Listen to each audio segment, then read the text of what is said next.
What is this skin saying, bro?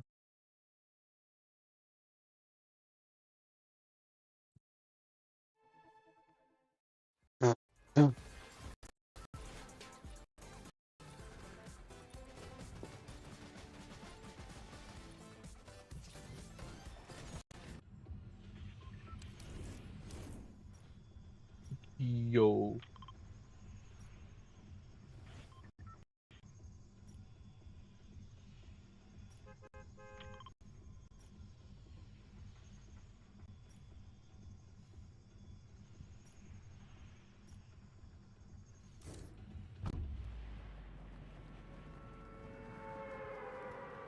Yeah, this map looks so different.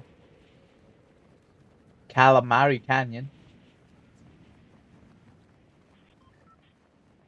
Yeah, I'm just gonna start exploring in it.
What is it?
Extractor crate.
Fried ducks.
Boom, boom, boom, boom, boom, boom.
We look at all things Sidemen here, whether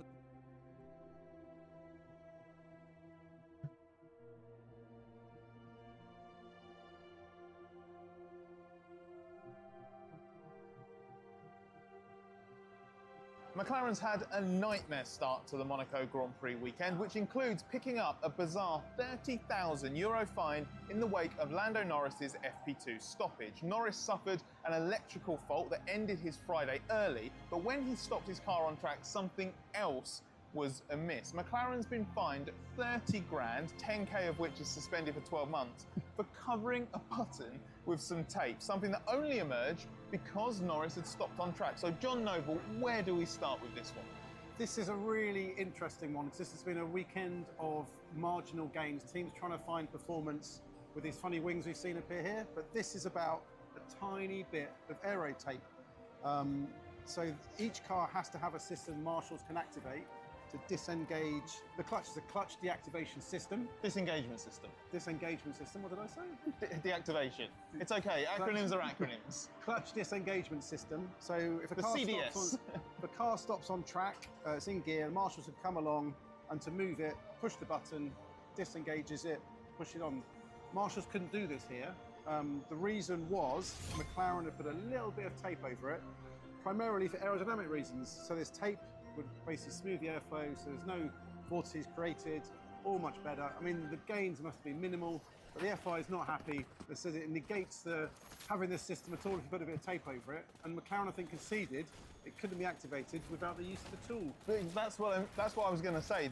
What kind of tape were they using that it could not be removed just by a marshal with a glove pressing a button? It needed a tool to actually take off. And yeah, the CDS is it's the kind of thing that you don't hear about until something like this happens. And it's really weird. You will have probably never have heard about this in the last 10 years of F1. Now we've heard about it 2 weekends in a row. I mentioned earlier, McLaren's fine, only 10 grand of that 30 grand is suspended. We actually had a similar incident involving the CDS with Liam Lawson's Racing Bulls car in Canada, but that had 20k suspended.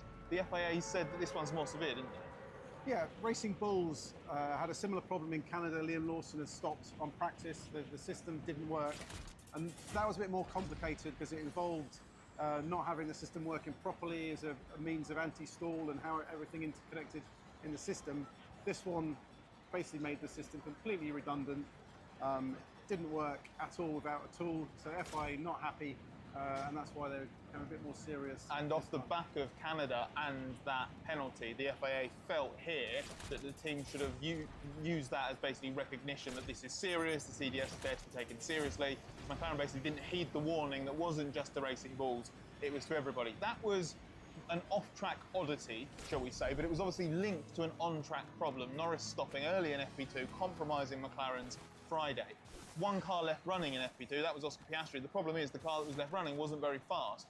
McLaren came here quietly confident, slow speed corners, meant to suit his car. It's nowhere, a second off the pace. I think what we've seen today, everyone expected Ferrari to be the pace setters, the drivability of that car, the low speed benefits of the smaller turbo, its responsiveness. This was always going to be a good track for Ferrari. I don't think anyone's too surprised they're in front. Maybe the margin, having both cars up there, is. But what seems to happen is everyone else is being pulled back, and especially if you look at the Mercedes teams, the power advantage. We know that power unit's powerful, we know they've got decent amounts of energy. It doesn't count for much around here, there's not many long straights. This is an energy-rich circuit, so it's leveled the playing field, basically. It's neutered. The power advantage, how it's been neutered, it's put much more emphasis onto chassis, much more emphasis onto tyre preparation. And McLaren have fallen back into a window behind. A Red Bull team that seems to have nailed it, Max Verstappen's on it, seem to have sorted their tyre strategies out. And Ferrari just rolling on. And McLaren really struggling just for grip, basically, as you say. When it comes down to it now, when it's a pure chassis fight, aero fight, tyre fight, whatever it ends up being, as Oscar Piastri said, it's pretty candid. It's basically not really a specific part of the track they're struggling. They're just lacking grip. They knew that Ferrari would be good here, or suspected Ferrari would be good here. They also thought Merc would be good here as well, but they're surprised to be as far off as they are. So McLaren at the moment need a massive step overnight. Obviously, they also need to get to the bottom of what happened to McLaren. We know it's to Norris. Sorry, we know it's an electrical fault, but they didn't know when we were talking to them. They're going to be digging deep into the car through this evening. And breaking the curfew. Yes. Actually, is taking it so serious. They don't leave anything to chance.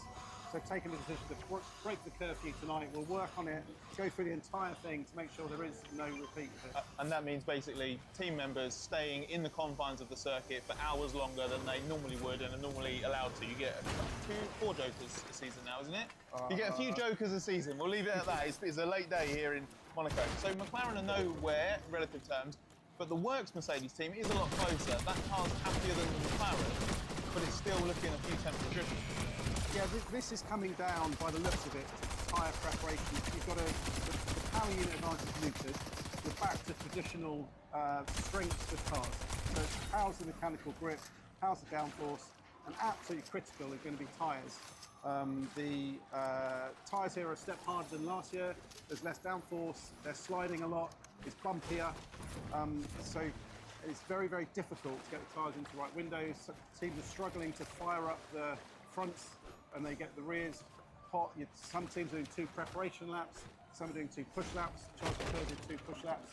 Today, Max was trying to do some longer runs for Red Bull. It's a very challenge to get the tyres fired up. Mercedes was finding it could get the start of the lap absolutely nailed, so the rears were getting killed at the end of the lap. They're trying to adjust things and find things. Tomorrow is going to be about traffic, not finding the right place, getting those front tyres fired up in the final sector. It's actually a place you can't particularly push because the danger is you then trip up the back markers or don't get a gap. And we saw loads of laps today that probably could have been faster than they were. So if you looked at it on theoretical fastest times, the Ferrari's actually capable of going a couple of attempts quicker than either driver went today. But also George Russell, yes, ran out of tyres at the end of his lap, but also had a little bit of traffic. He's a tenth and a half slower than teammate Kimi Antonelli in Sector 3. So the Mercs got a little bit more in it. Max Verstappen in the Red Bull, arguably the only driver who really got the most out of his car, or seemed to get close to the most out of his car in FP2, and went about it a different way with lots of consecutive laps, and the Red Bull seemed to be able to do that without overworking the tyres and then get it into that sweet spot. Ferrari, Charles Leclerc said, Ferrari can't do that. So it's going to be really interesting because right now, Red Bull is Ferrari's nearest threat, and you'd say that's the fight for pole position and the front row with Mercedes just behind, but it could change tomorrow. Well, what is interesting is theoretically, Red Bull may think this is the quickest way we can have 2 prep laps, get the front axle and rear axle tyre temperatures all balanced. Beautiful in theory if you've got an empty track. There isn't an empty track tomorrow. We're going to got 22 cars in Q1 tomorrow. You're going to need to try to find gaps. You're going to need to try to deal with traffic coming behind. You need to fire those front tyres up.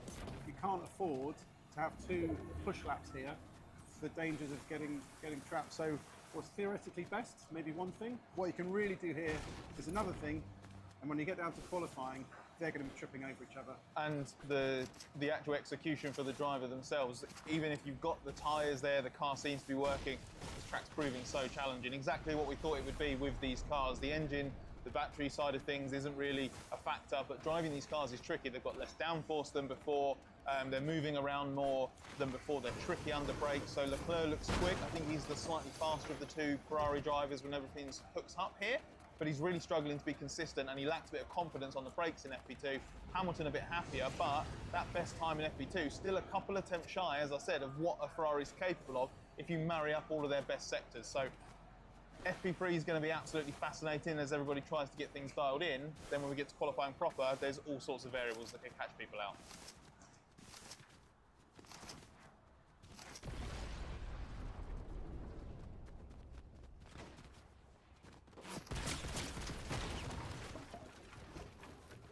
A huge title fight twist, new tensions and some bizarre miscues. Here's everything we learned from a very eventful Canadian Grand Prix. Keeping these engines will cost F1 Verstappen. Well, words are cheap, Sources close to Max Verstappen insist he is dead serious in his claim in Canada that if F1's rules do not change for next year, then he will walk away. Such is his dislike of the scale of energy management with the current generation of cars, he'd rather go off and have fun elsewhere than go through what he described as the mental torment of putting up with something he just does not like. So a lot is riding on the FIA and F1's efforts to try to put together a package of rule tweaks that can move the current 50-50 power split between combustion engine and battery towards 60-40. The move does not yet have the necessary support of 4 of the 6 car manufacturers that will be required for a supermajority. But there appears to be some room for negotiation that could open the door for Audi and Honda at least to join Mercedes and Red Bull in backing it. It's in Red Bull's interest for the change to happen so it can keep hold of its star asset, and team principal Laurent Mekies is convinced that common sense will prevail and everyone will in the end go for what's best for F1. Leclerc's worst weekend in F1. Charles Leclerc has never had a weekend in F1 as bad as this one, at least that's what he claims. He described Canada as probably the most difficult weekend of his F1 career, suffering from zero feeling with the Ferrari right from FP1 to the final lap of the race. On Friday, it was the brakes, Leclerc getting into corners and hoping I didn't go straight. Then in qualifying, it was fearing he would be slow or crash. The race result, 4th place, was better, but the experience was not. Leclerc drove 1 to 1.5 seconds off the pace for the last 15 laps just to avoid crashing, and even then had moments that were too close to comfort. He attributed it partly to his driving style not suiting Montreal's corner rhythm, with maybe a touch of his usual dislike for low grip conditions, and then a tricky Friday-Saturday surge any chance of building in weekend momentum. Big upgrades were inconclusive. Mercedes brought its first major upgrade of the 2026 season, one race after McLaren, Ferrari and Red Bull did so in Miami. The upgrade comprised changes to the front wing end plates, front and rear corner assemblies, floorboard, floor corner and floor body. But despite continuing to dominate with a race pace advantage reckoned to be around 0.3 of a second per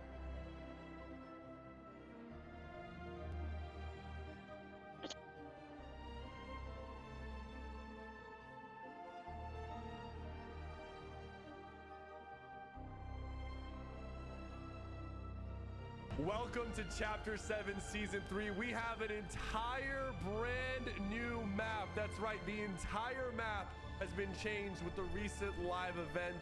This is the first time Fortnite has given us an entire new map for Battle Royale that isn't a mini season. We're dropping in right now, and I have a water sprite because Fortnite added a new extraction mode built into Battle Royale, and it's all around the sprite features. We got a new battle pass, we got new weapons and all kinds of new mechanics. They also added free fall for build mode, so you can free fall and get down much quicker than this was available in zero build, but now it's also in build mode.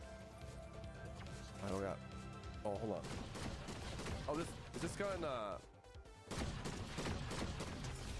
this is the Chaos Exploder Rifle. I don't think it's hit scan. So as you can see, I have the water sprite. The water sprite grants me shields when I'm in water. This guy that I just eliminated, he chose the fire sprite, which creates a fiery burst when you deal enough damage to an enemy. So I'm gonna swap that for the water, and now I have the fire sprite equipped.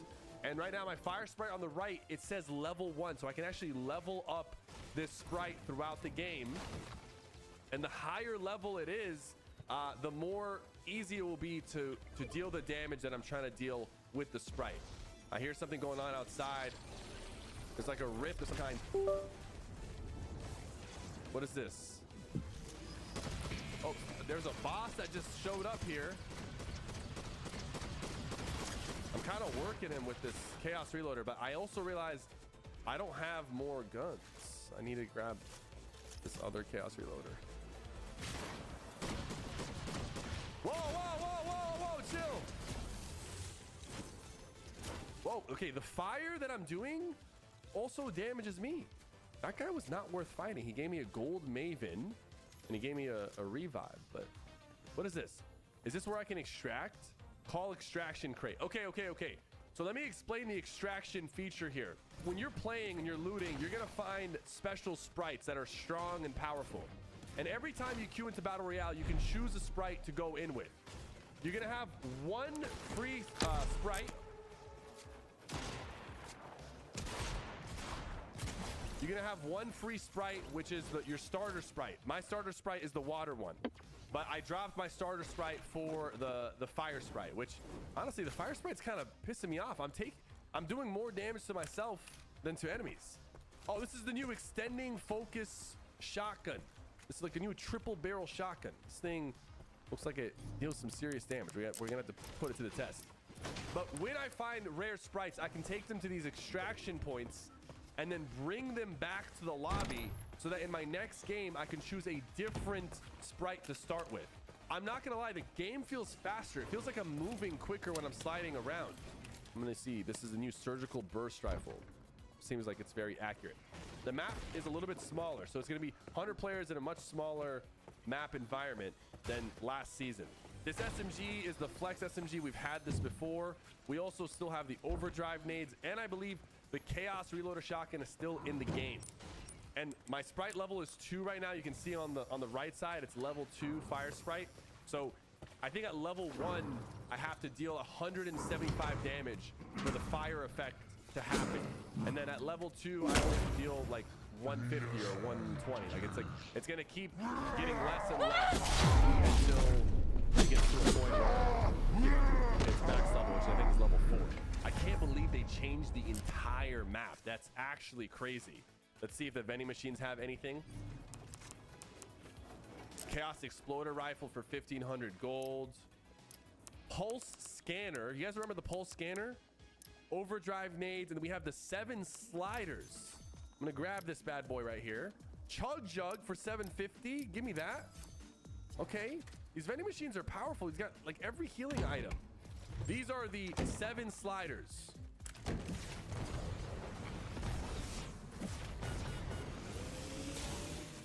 Oh, dude, that's sick. And they overheat. So it's kind of like a super slide. There's got to be like some interesting like movement you can do with them too. Let's try to slide up this ramp.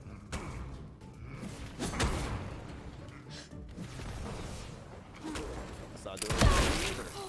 Sliding uphill, maybe? Jesus. Oh. Okay, sliding up while building is actually kind of crazy. There's also this new thing called Sprite Dust. You can see it next to my material count. Sprite Dust. Right now I only have 0. I have 0 Sprite Dust. That's a new currency for sprites, for sprite upgrades and the purchasing sprites from the lab. Whoa. When you slide and you ADS, you go slow-mo. When you slide and you aim down sight, you go slow-mo. You guys see that? Demon Sprite. All right. We just picked up a Demon Sprite. This one siphons some health and shields when you eliminate an opponent. Increase in power level. Each level up. 5 healing, 10 healing, 15 healing, 20, 25 per elimination. So at max siphon, we're gonna get 25 siphon, which is half of like regular, siphon from back in the day. But do I have to keep him in my inventory? Why am I not equipping him like on my back? The Demon Sprite seems to have to be equipped. Do I have to unequip the fire?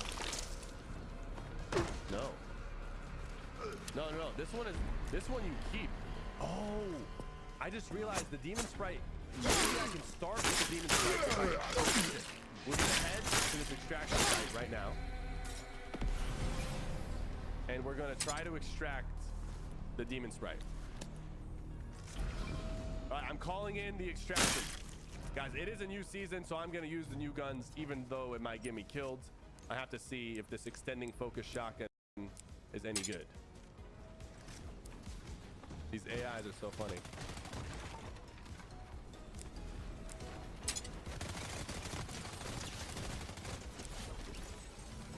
Oh, it's a blue Chaos Reloader. It's a purple Chaos Reloader, bro. Bro, hold on. I mean, can we just come to the conclusion that this gun is so bad?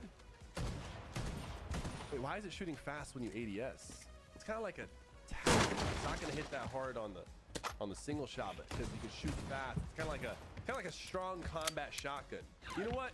This is a new season video. The Chaos Reloader is probably still the go-to shotgun long term, in my opinion. But we're gonna use this bad boy. Wait, is this extracting? All right, can I extract this guy? All right, I just put in little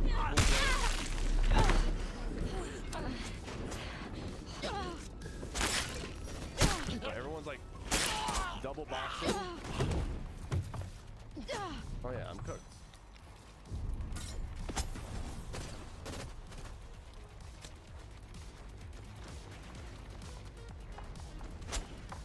Like as soon as I show up, he's double boxing. And he has the Chaos Reloader shotgun, so he's gonna.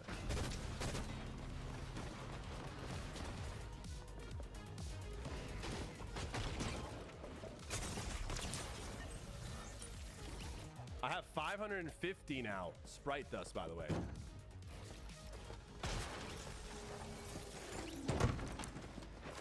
Did this dude really just do that? He just like crouch walked underneath me and then this guy just sucker punched him. I'm trying to figure out best movement with the sliders. The sliders, I feel like I'm using the sliders wrong.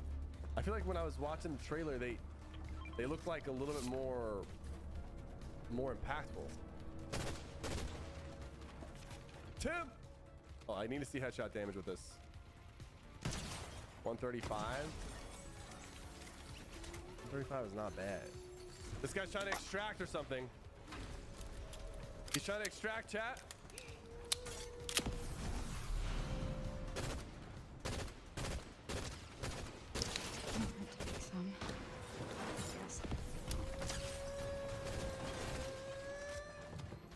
He did successfully extract though.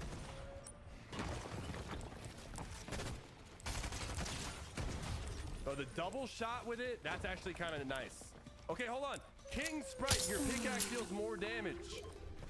Actually, this might actually be one of the best sprites for build mode. How much more damage? Because this wall has 150 health. Usually it's 2 swings. Oh, dude, that is a lot more damage. 1 swing with it is usually 75. I just did 100, over 100, 113 damage with 1 swing.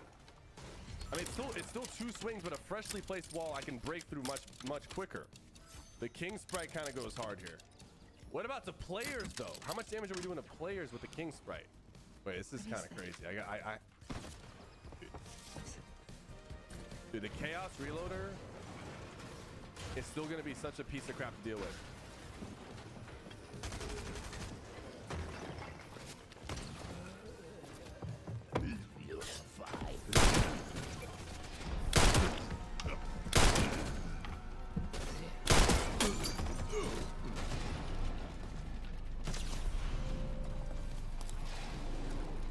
Oh, he definitely took some ball range right there.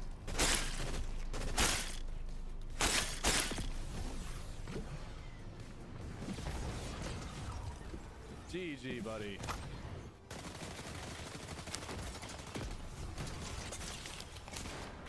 What did he just hit me with?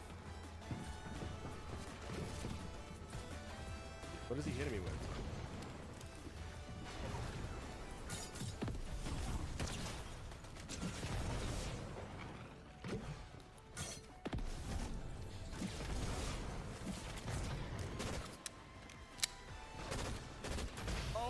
God, our first win, and we got a Sprite extracted. Thank you guys so much for watching. Don't forget to like and subscribe. We got plenty of new season content coming your way. This is actually insane. Let's go.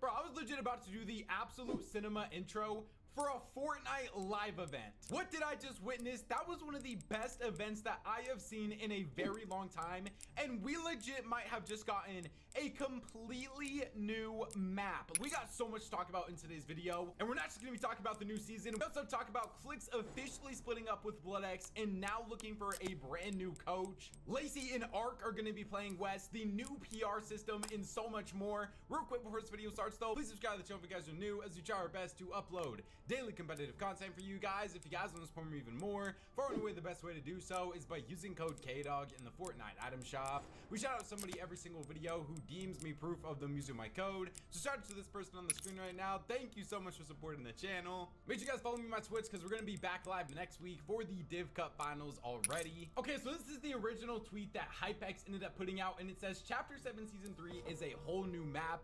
And from this screenshot right here, a lot of people were really concerned because this map looks so tiny. I don't know if it's just me, but there is no way that we're going to get 100 people on this map, especially with a literal water map. Like, where are, for a competitive aspect, are we gonna be able to fit enough loot for 100 people on it? But then if you go to the actual tweet that Fortnite put out, this looks a lot more massive right here. Something that a lot of people are pointing out is, I don't know if you can see it right above my cursor, but that looks really wonky like wheel right now.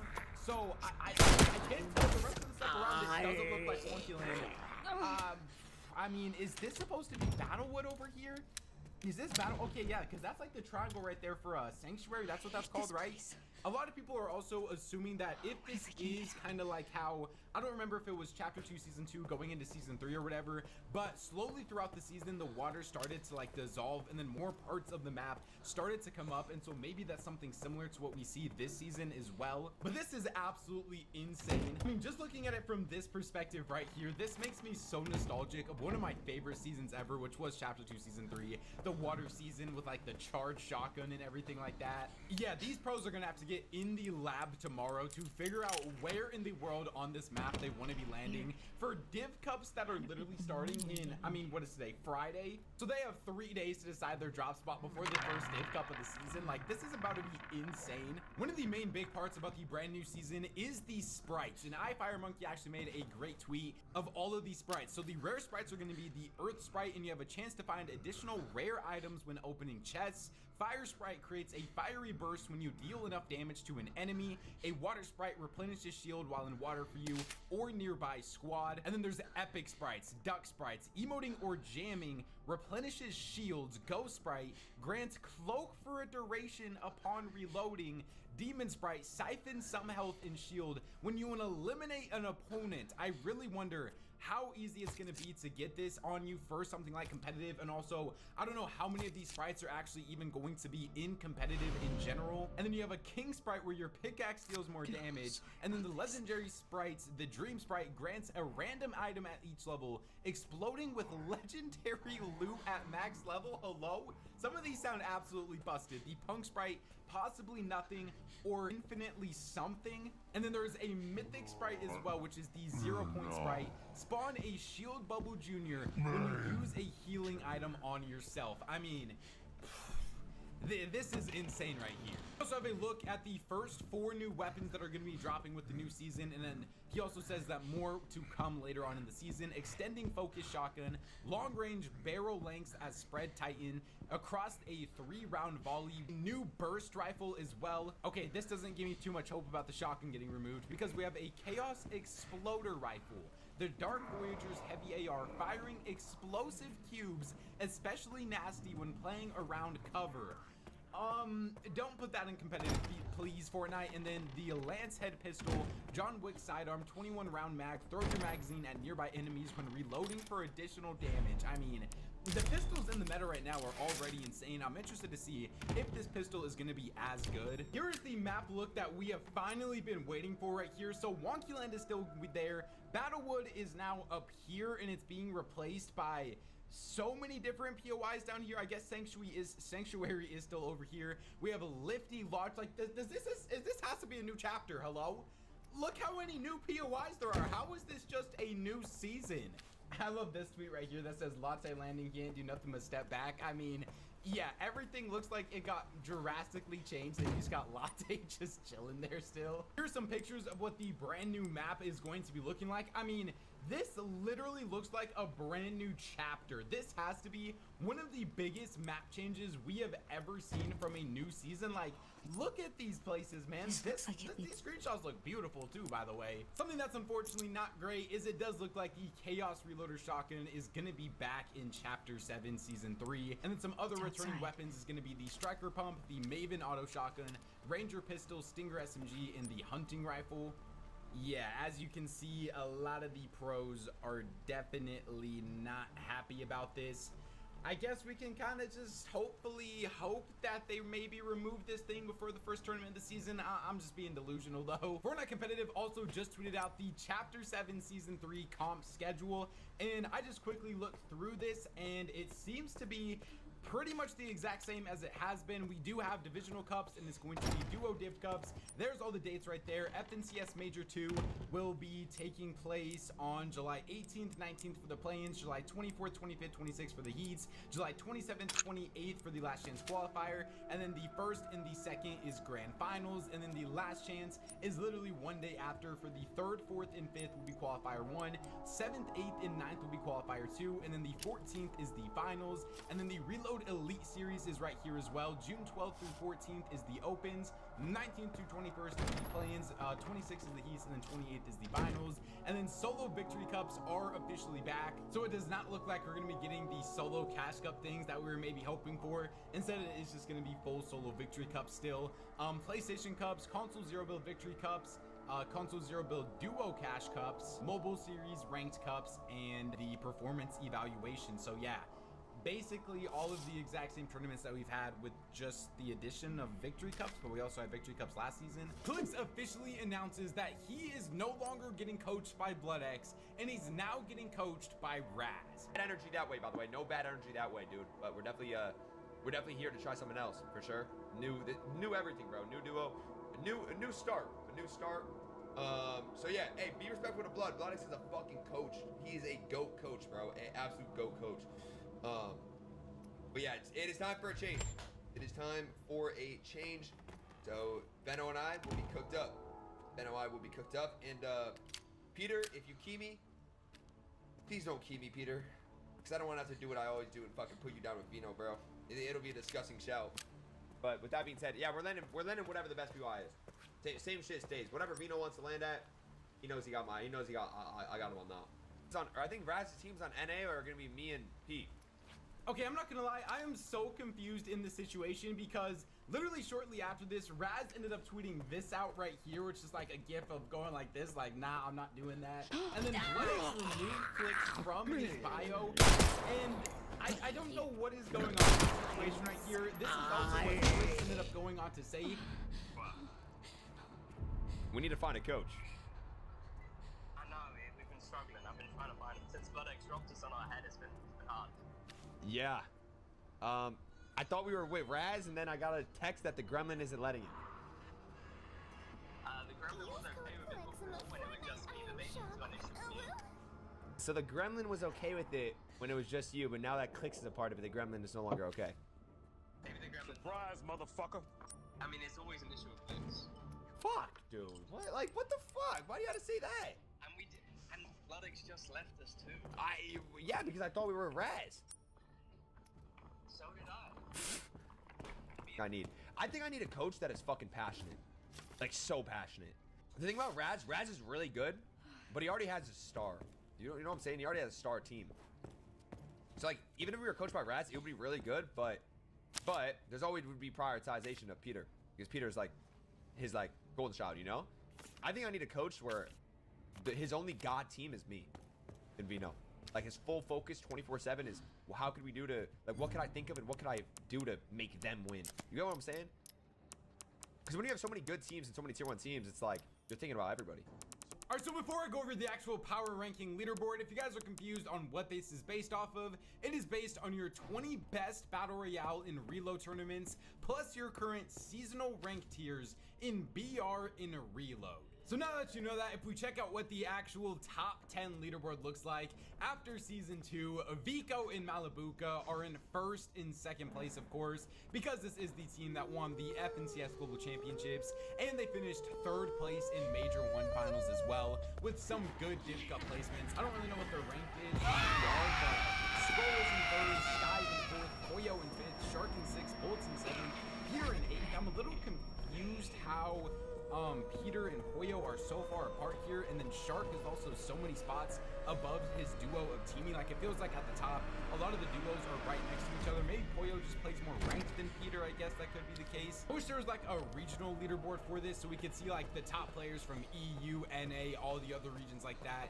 instead of just like a big globals leaderboard. I'll scroll through the rest of this here if you guys are curious about any of the other names on this. Like we have Higgs in 28th right there, Yamzo, Chap, Kanata, Vino. Clicks all the way down here in 42nd. So I mean, Clicks and Higgs also have a pretty big gap between them, even though they were basically teammates for the entirety of the season and chapter at this point. But yeah, just wanted to show the new system that they're implementing. If you guys are wondering why this is so important, it's because the power ranking system will be used for tournament eligibility, such as the FNCS Last Chance in August, where the top 200k will be eligible and the top 2k can skip the first round, and potentially other things that are currently unannounced as well. And then a lot of people were also confused on how the actual points you get are scaled. Like, does an EU or FNCS win count the same as a Brazil win? And Kinch ended up responding, since he worked on this, and he said, it naturally happens thanks to the ELO system, which includes your opponent's rankings when calculating everything. Players in harder regions will be playing higher rated players. So 10th in EU will be rated higher than 10th in BR, which is how I feel like exactly it should be. Something else that's very interesting, since Fortnite is going to be having that 2-week break, a lot of people were very curious when the actual Pro-Am was going to be, since Fortnite has been going in Twitch chats and saying that the Pro-Am is going to be taking place this summer. Well, Fortnite actually made a new announcement about the Pro-Am, and today they said it is coming soon, but it will be different. Now, what in the world could that actually mean? I mean, we can all theorize our own things, but I legit have no clue right now. I don't know when something like this could even be running, where they would have like a week time to be able to run an entire in-person Pro-Am event, especially with visa situations and everything. I'm kind of surprised that we haven't already got like a date for the Pro-Am announced yet. Then let's talk about some of the biggest NA West news we have ever gotten. And Lacey and Arc are officially confirmed for West FNCS. Now, also, one of the main things that a lot of people had concerns with was, how in the world is Lacey going to get to 14 events and be able to play Div Cups with Arc right before FNCS, or even getting to Division 1 and all that sort of stuff? Well, Lacey reveals that Fortnite let him bypass the 14 event rules so that he would be able to play FNCS. Fuck it, I'm texting Arc right now. 40k. Let's get it done. You can't tell me this is not a good offer. This is great offers.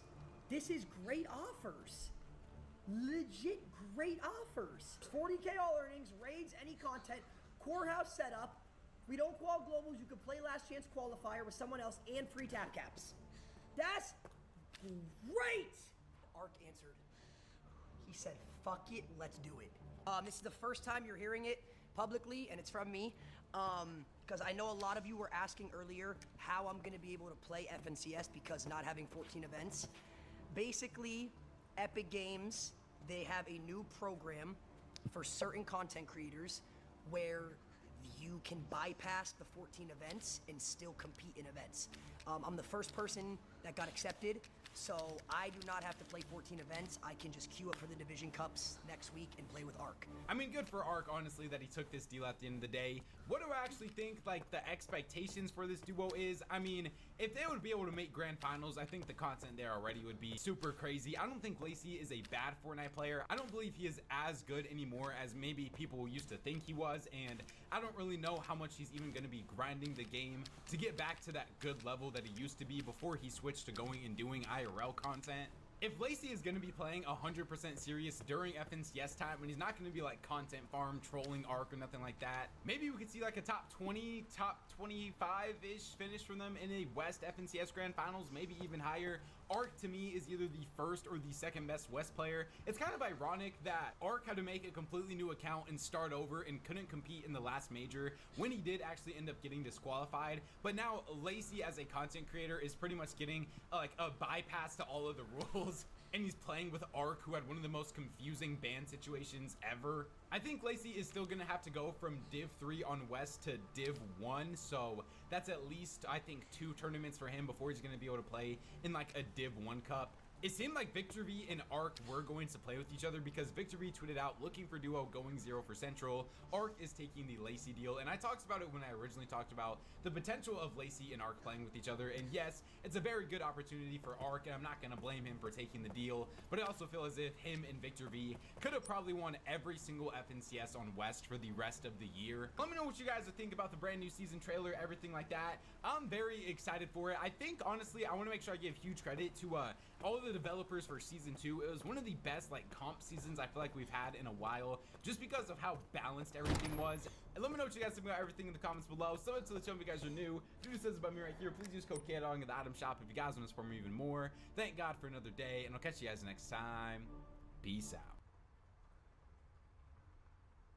Today we got our first look at so many brand new official duos and even a super cool EU pairing for one day only of Shark and Peterbot. We're going to talk about all of it in today's video, including how they did in the last tournament of the season. Real quick before this video starts though, please subscribe to the channel if you guys are new, as we try our best to upload daily competitive content for you guys. If you guys want to support me even more, or know the best way to do so is by using code KDOG in the Fortnite item shop. We shout out somebody every single video who deems me proof of them using my code. So shout out to this person on the screen right now. Thank you so much for supporting the channel. Make sure you guys follow me on my Twitch because we're going to be back watching the finals of every single one of these tournaments. We have so many brand new duos to talk about in today's video. Let's start this off with first place of the opens though, since it is actually a brand new team of Muzz and Visuals. Now, Muzz and Visuals, if you guys missed yesterday's video, we talked about it for Visuals actually dropping braids after they've played every single tournament together since 2023. And a lot of people were very interested on who in the world could Visuals backstab his like longest teammate with for.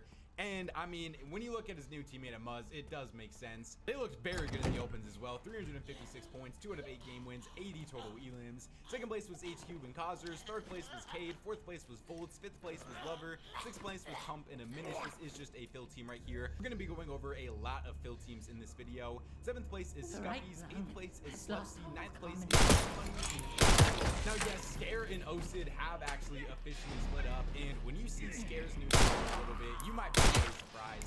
And then rounding out the top was Neckies. For who Braids actually ended up with, I don't think Braids actually got too good of this situation, because today he ended up playing with Booga. Now him and Booga finished the opens in 12th place, got 293 points, 2 out of 7 game wins, 55 total elims. So far, a lot of the brand new duos are looking super good when we're just talking about their performances in the opens. Another brand new duo in 15th place, our first look at Higgs and Curve, 290 points for these guys. Now, I was watching a lot of Higgs and Curve in the actual opens, because this is one of my like favorite new duos that I'm excited to see how they look. And obviously right now, one of the things you could probably guess is their chemistry is not necessarily there yet, but that makes sense since it is their first ever tournament. I'm not used to seeing Higgs this serious when playing with a teammate, but I still think this duo can be so good, and we'll talk about them some more in the actual finals. Also, another thing that I do want to point out is Higgs is no longer working with BloodX. He is now working with Thomas 5X, who was Curve's old coach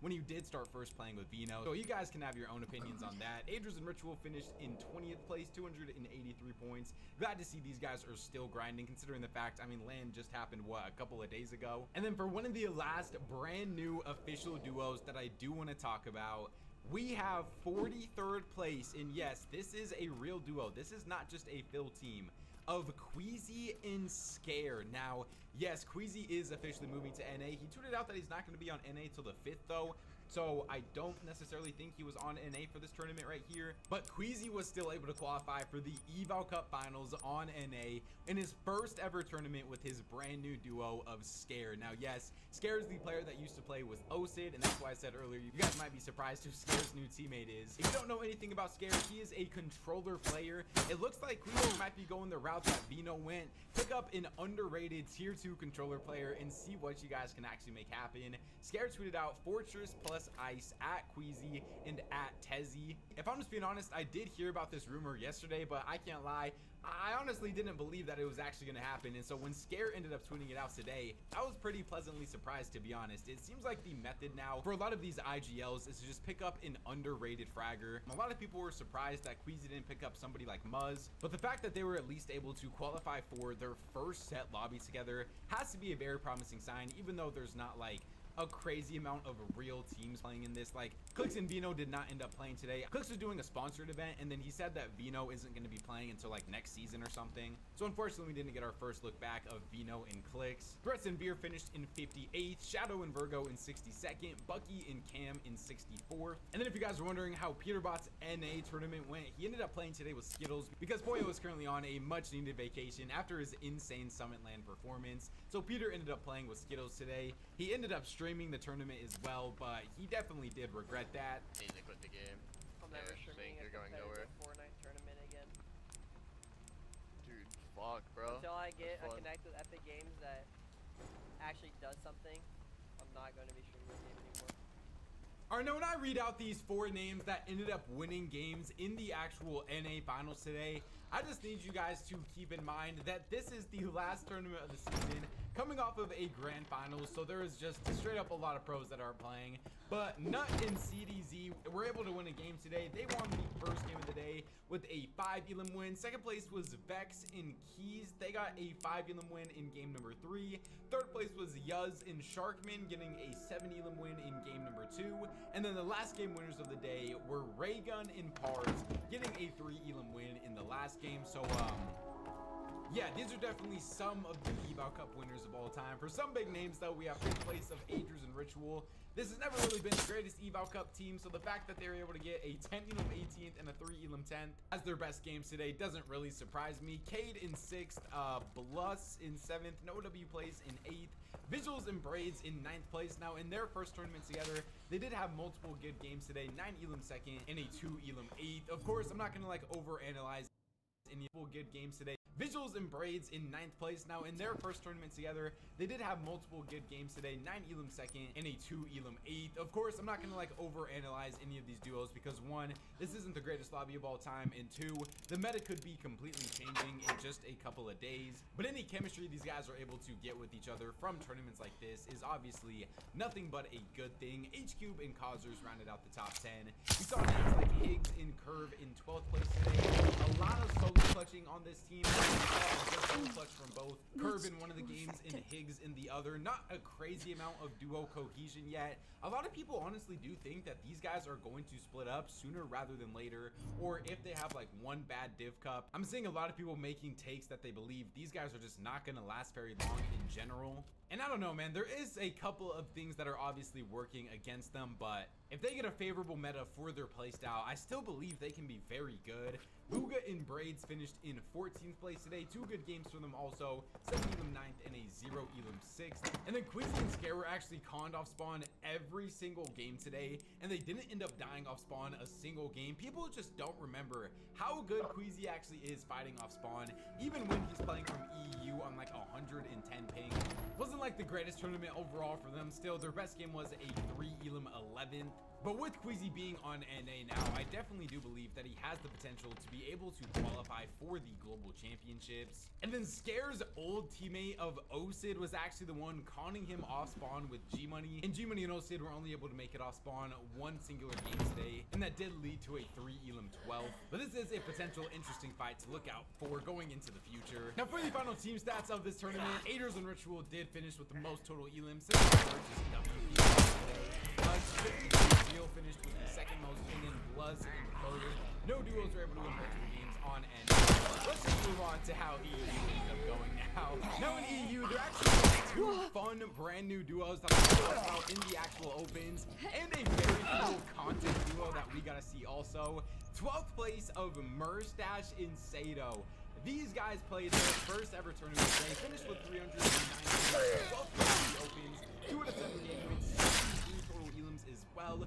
Now, of course, none of these like brand new duos are like fully set in stone or anything. these are all just tryouts at the end of the day, but I mean, if Merstash wants to go the IGLing route, I don't hate him playing with Sato at all. A lot of people want to call Sato one of the best up-and-coming fraggers in the entire world right now, and I feel like that's a very fun option for somebody like Merstash to be playing with. We did also get to see our first look at Ferdoxy in iDrop in 36th place of the Opens, 264 points for them, no game wins, 78 total elims. So I mean, hey, they honestly did show some fragging capabilities as well, which is one of my main, I don't want to fully say like concerns about this team, but the fact that they were able to finish with the third most elims in the Opens is very promising. They didn't necessarily have the greatest finals. We'll talk about how it ended up going in a little bit. And then probably the most fun new team of the day, even though they weren't able to qualify, was 284th place of Shark and Peterbot. Yes, Shark and Teeny didn't play today. I just don't think Teeny played in general. And then Peterbot has been wanting to grind even more now. So today he ended up playing with Shark. They dropped 74 elims, only 160 points. I mean, Peter was on like 100 plus ping the entire tournament. We got to see an absolutely disgusting Shark solo clutch today with Peterbot hyping him up like the whole time. So I want to show that clip for you guys. Nice, bro. Nice, bro.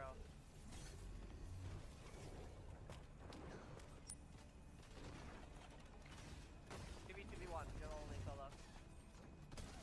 Nice. Oh my god. Make sure load. Nice.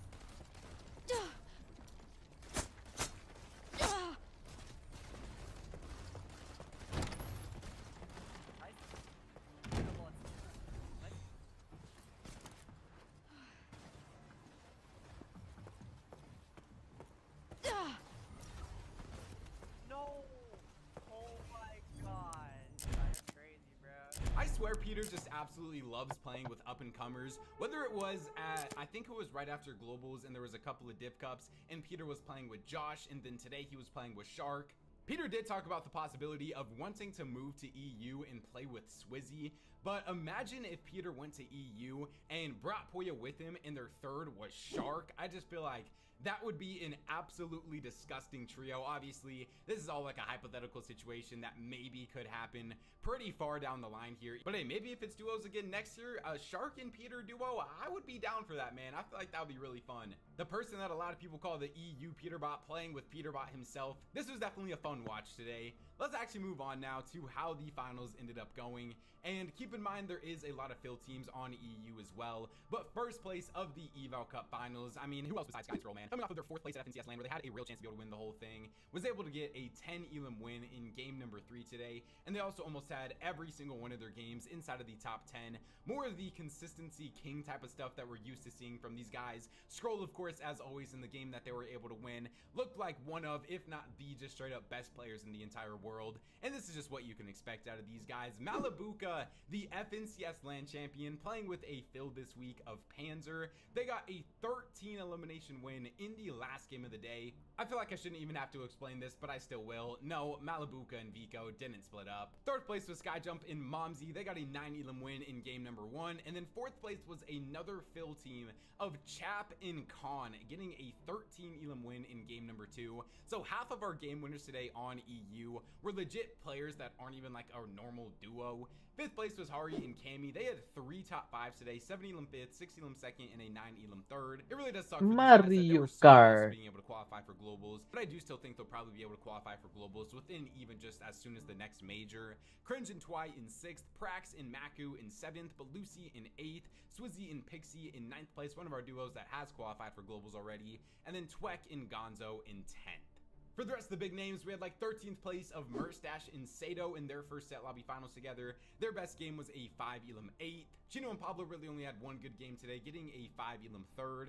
I dropped in Ferdoxy, where honestly it just seemed like they were full trolling this tournament. They finished in 38th place today. Clearly not really taking the last tournament of the season too serious, but I still did like what I saw to them in a lot of their opens games today, and I wasn't crazy high on this duo when they originally got announced, but I am slowly starting to come around to them a bit more now. And then moving over to the final player stats here, Scroll finished with both the most elims and damage dealt, of course. I mean, the kid's just absolutely disgusting. Panzer did tie him with the most elims though, getting 19. Skyjump in 3rd, Chap in 4th, Ari in 5th, Khan in 6th, Sky in 7th, Cammy in 8th, Twy in 9th, and then Yummy in 10th. And then Sky Panzer top 3 for the most damage dealt as well. I mean, Panzer, man, do we gotta have some conversations about maybe wanting to see Panzer going more into a fragging role instead of just being in IGL all the time? And if we move over to the final team stats here, Sky and Scroll most elims with 29, Malibuka and Panzer in 2nd, Skyjump and Momsy in 3rd, and then no duos on EU. We're able to win multiple games. Other than that though, that officially concludes it for the last tournament of Chapter 7 Season 2. That's what season we're in, right? Yeah, I'm pretty sure. Thank you all so much for watching every single one of my videos. I can't lie, the fact that we saw 2 FNCSs in this season, I am pretty glad that it is finally over, but I'm so excited for what's going to be happening next season. Subscribe to the channel if you guys are new so you don't miss any of the future content. It says right here. Please just go KDog, get me Fortnite item shop if you guys want to stream even more. YouTube says I'm when these videos up on the screen right now, so go check them out if you guys haven't already. Thank God for the day, and I'll catch you guys next time. Peace out. Now that we've all had a couple of days to gather our thoughts, it is the perfect time for me to bring back hot takes, and this is a special FNCS Summit LAN edition. If you guys are new to the hot take series, it's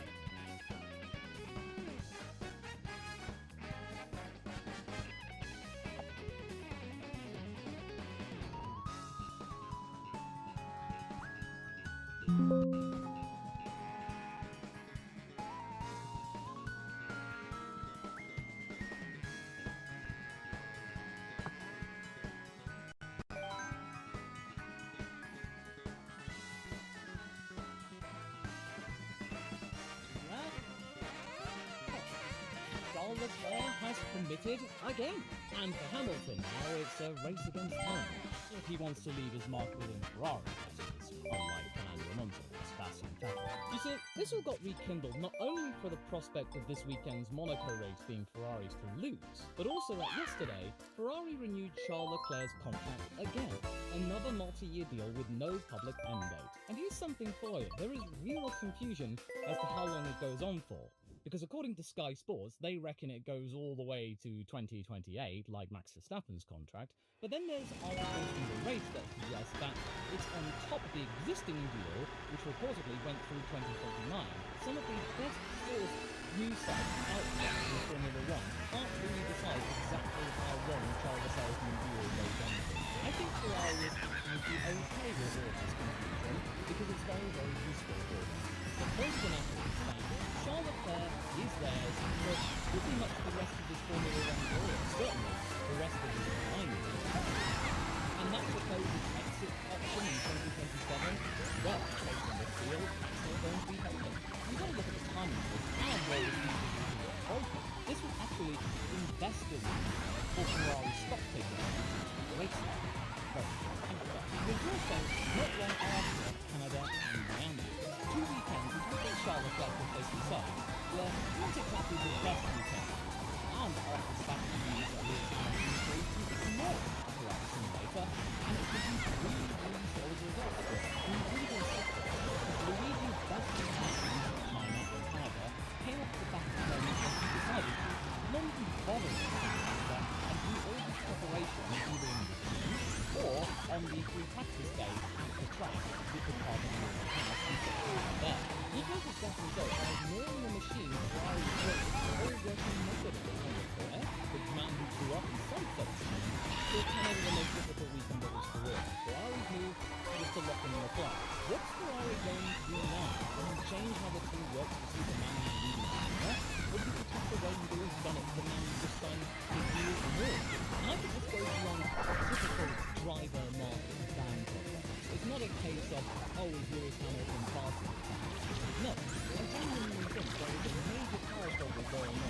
pulling off this deal with the Monegasque will actually answer the question I just posed. I don't think them resigning Leclerc has solved anything within Ferrari. And here's the thing about Ferrari, and this is something really important, especially if you are new to Formula One. And I see many of you in the comments saying that 2026 is your first year watching Formula One actively. First of all, I would like to say welcome to you. I'm glad that you've chosen to come up the ladder with me. But I'll level with you in regards to how Ferrari conducts themselves, speaking as a fan, or a former fan, but definitely these days a well-wisher of Ferrari. I want them to do well. They do not allow themselves to be rebuilt by the famous faces that they are. Prost, Alonso, Sebastian Vettel, they all arrived with titles to their name and left the team with nothing really more to say about themselves. Maranello still recognises himself. Those titles really got absorbed by the force or they quit. Like Kuzman after this in Hungary really well. Him writing that Ferrari tends to be run by over-respectful employees rather than really hired guns. Yeah, I think that's how the team continues in this way. Drivers must adapt to Ferrari. Yeah, it's never the other way around. Oh, yes, you're right. Most of those Charlotte has been dealt with at Ferrari. They signed him really young. Not since the days of Jose Gonzalez back in the 50s did Ferrari hire somebody that early into their 20s. They also built the team around him. They built the emotional story of Ferrari. He was Modesto, the golden boy of Ferrari. He is so entrenched within Ferrari culture these days, it's really difficult to picture him in any other team. I certainly think it's hard for him to picture himself anywhere other than Ferrari. But in return, I think he just accepted that he was rude. The procedure, the way Ferrari goes about things. Sure, we hear him rant and rave on the radio sometimes, almost so much and so hard that it completely goes off the screen. He just rolls with it. It's just the way things are done. And I'm not insulting Charles Leclerc. That's going to be really plain here. He is one of the fastest qualified out there in the grid at the moment. But I think Ferrari's been building its reputation in the 2020s around the fact that he can actually drag that car into the hole. That his speed in qualifying is proof enough to show that the Ferrari system right now works. As in, oh yeah, you don't need to change anything, but you also do have to throw a little bit of fame in that when you look at Charles Leclerc's whole career. You know, strategy has very much been to play there, as will core reliability. But there's also the consideration about who Ferrari decided to choose to partner him in 2025. This is the moment when corporate decided to get involved. Really went against the grain of what Ferrari had been doing since the 60s. When Enzo Ferrari himself put a stop to any corporate meddling, they picked somebody who broke many barriers and had been doing the complete opposite to what Leclerc likes to do, which is completely be compliant and go with the flow, the house rules. No, Hamilton has built a reputation of breaking house rules. But yeah, how naive was that? Maybe Lewis too, actually. To think this union of he and Ferrari would be a true fairy tale, a legend chasing his fate. When all was said and done, Hamilton, I think, came to do what he did in the stadiums and for not being again. Then the team around how he works, he said it himself very publicly. That last year he was talking about giving this year's car, the 2026 one, to Kuznets. He was happy to say he didn't only mean the engineering, but the working with how Ferrari should think. We're entering a moment here in Ferrari who has been very much well known for absorbing really big talents. Some of the rivals of Lewis Hamilton, there's another championship match. They've got met a man in Lewis Hamilton, who is doing everything he possibly can to prevent himself being absorbed by the Ferrari. You could even say he's raging against the machine. But I think it's ultimately leading to some kind of fulfillment, so allow me to explain. Because to be fair to Ferrari, having a simulator and trusting said simulator isn't exactly a big cardinal sin. It's just part of the way modern Formula One works. It's always gotten so much more complex since the 1970s, when a driver could just go out there, just do a couple of laps, say, oh, I see,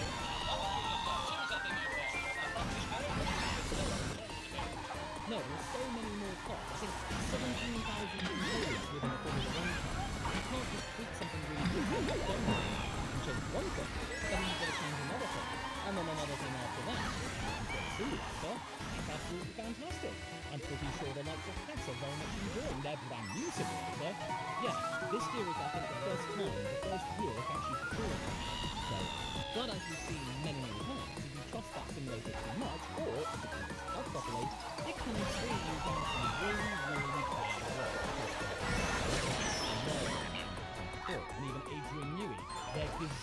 God has admitted that, oh yes, the things that we've had are just not. Ferrari are entirely stupid disgusting. It might be useful to the teams rather than Leclerc, but it's still wrong for Hamilton. His method might be more about feel. He might drive the car and how the engineers were playing it, the developments that then follow for his feedback. Him and Alonso, the legacy product of the era of F1 we're testing, after big teams was essentially limitless, said it plainly after Canada. The two best races he had this year both came from no simulator work attached to it, and he points out that across nearly all his world titles, except maybe 2008, he didn't rely on the computer. To him, it's nothing more than a tool, but Leclerc's method is the Ferrari, and that should probably tell you everything you need to know. You find out what the car does, its strengths and weaknesses in the simulator, in the system, and then you go from there. It just reminds me of that moment that Adrian had in the movie Rush, where he goes and tells the engineer about the critical of this. He said, "Let's go Ferrari!" That's something that often said when anybody's questioning what Ferrari is all about. And that's the culture that Leclerc has been absorbed in since the days of him joining the Ferrari Driver Academy when he was driving classes in 3 practice 1. So he has been ingrained in this way of thinking since he was a teenager. He's never challenged that system because why would he? Why should he? It's his home. He is part of the system. The system has built itself around him. It's all completely in sync. Yes, even the strongest of families have their own arguments and bust-ups, but the fact is that Charles Leclerc is Ferrari, and these days Ferrari is Leclerc. Get on like a house on fire, so what's the problem? Just sign him on for even longer. But his main mission is to prove to everybody in Formula 1, including the media and fans, that everything is fine at Ferrari. They can make it work. Yes, he still doesn't have a World Cup. And again, this is not me hating on Leclerc, because Ferrari is probably one of the best options he has in the top 4. It's also his home, and if he's comfortable there, as far as I'm concerned, I'm not chastising for it.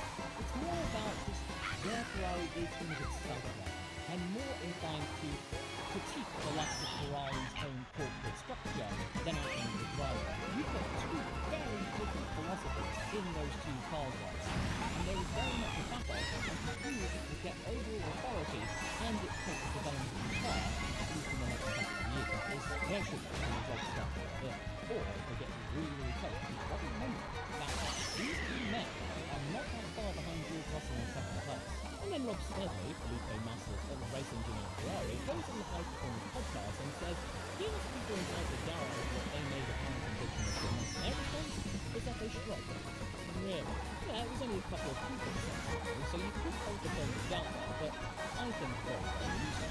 In fact, I would only hold it with 2 fingers, because you've really got to consider that Ferrari is so traditional and so obstructive that this non-committal response, even from just a couple of engineers, just tells you where Ferrari is right now. They don't know who to develop with, Charles or Lewis. You would either, in this situation, be thinking, oh, well, he has got all this experience, he came from Mercedes, so he might have a point. You would either defend what he was saying, or you would push back against it. You're just going, Ferrari is basically sticking on the fence in this matter. But I do have to be honest with you regarding that interview. It would be very cheap of me just to leave it at that. Let me provide you some further context. He also said Hamilton was just a sample size of 1, and Lewis was right about Canada and China, but even then, that's only 2 of his 5 results so far. Is that incontestable proof the simulator is busted? Not yet, so Rob is skeptical, but he's right to be.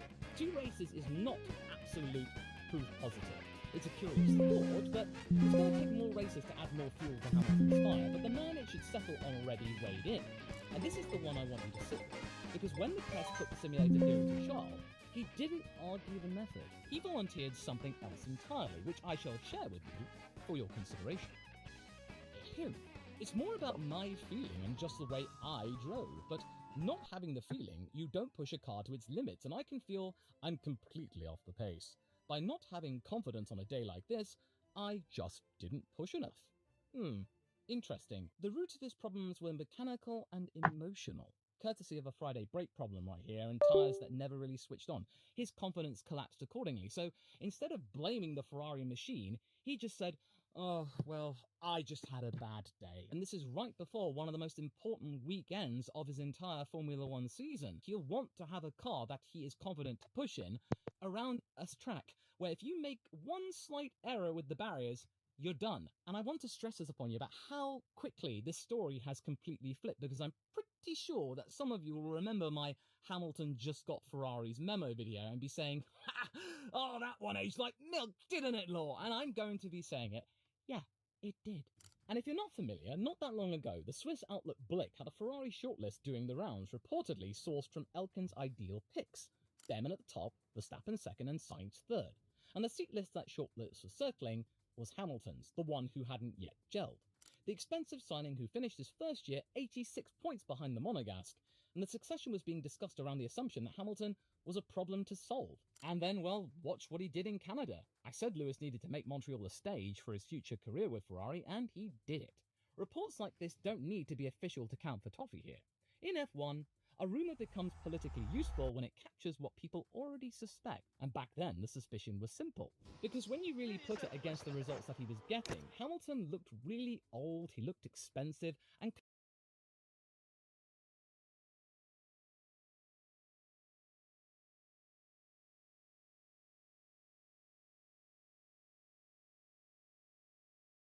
Five footballers, one professional. Can myself and Chazza figure out who the pro is? Probably not. So we have drafted in Premier League winner Eze.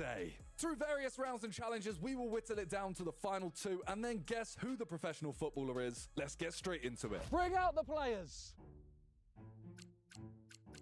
Do I see he's walking like a baller? What is a baller walk? I feel like Two's imitating a baller Two's walk. trying to show something. Maybe he's got a bit. He's got the Bassey shorts as well. Okay. The Bassey shorts. He's gone for the Calvin Bassies. First round, we're just going to find out their league and their position. So, number one. So, League One and centre mid. Okay. Okay, so one. What's the date? Yeah, you're trying to. I'm trying to meta calculate game right what now. that looks like. Today's Thursday the 2nd. Yeah, currently injured though. Oh, has he explained himself before I even said anything? Okay. Yeah, brother. Just gotta let you know, bro. You know. Yeah, I understand. What's the injury? Squad. Come Squad. back. Quad injury. Squad. Yeah. No, no, quad. Yeah. Like 4 injuries. Yeah. I'm on loan from Brentford. Hold on, I put it in my notes. Got a squad injury.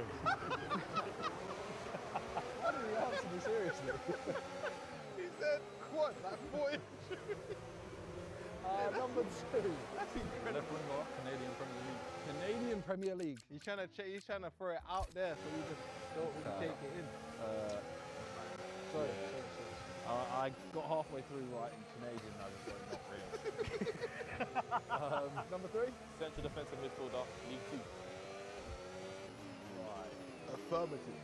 It was a little bit, wasn't it? Got the stature of a CDM. How do you feel about when people say CDM? I saw a thing the other day, someone being like, if you're a real baller, you don't say CDM. I can't see that good a name. My boy said CDM. I did say midfield. Okay. Would you ever say like, oh, I'm a lamb, or I'm a ram? I'm a lamb. I'm not saying that. I'm a ram. Yeah. And that's program talk. That's actually program talk. Yeah, sorry. Okay, number four. Left wing, left wing, lead.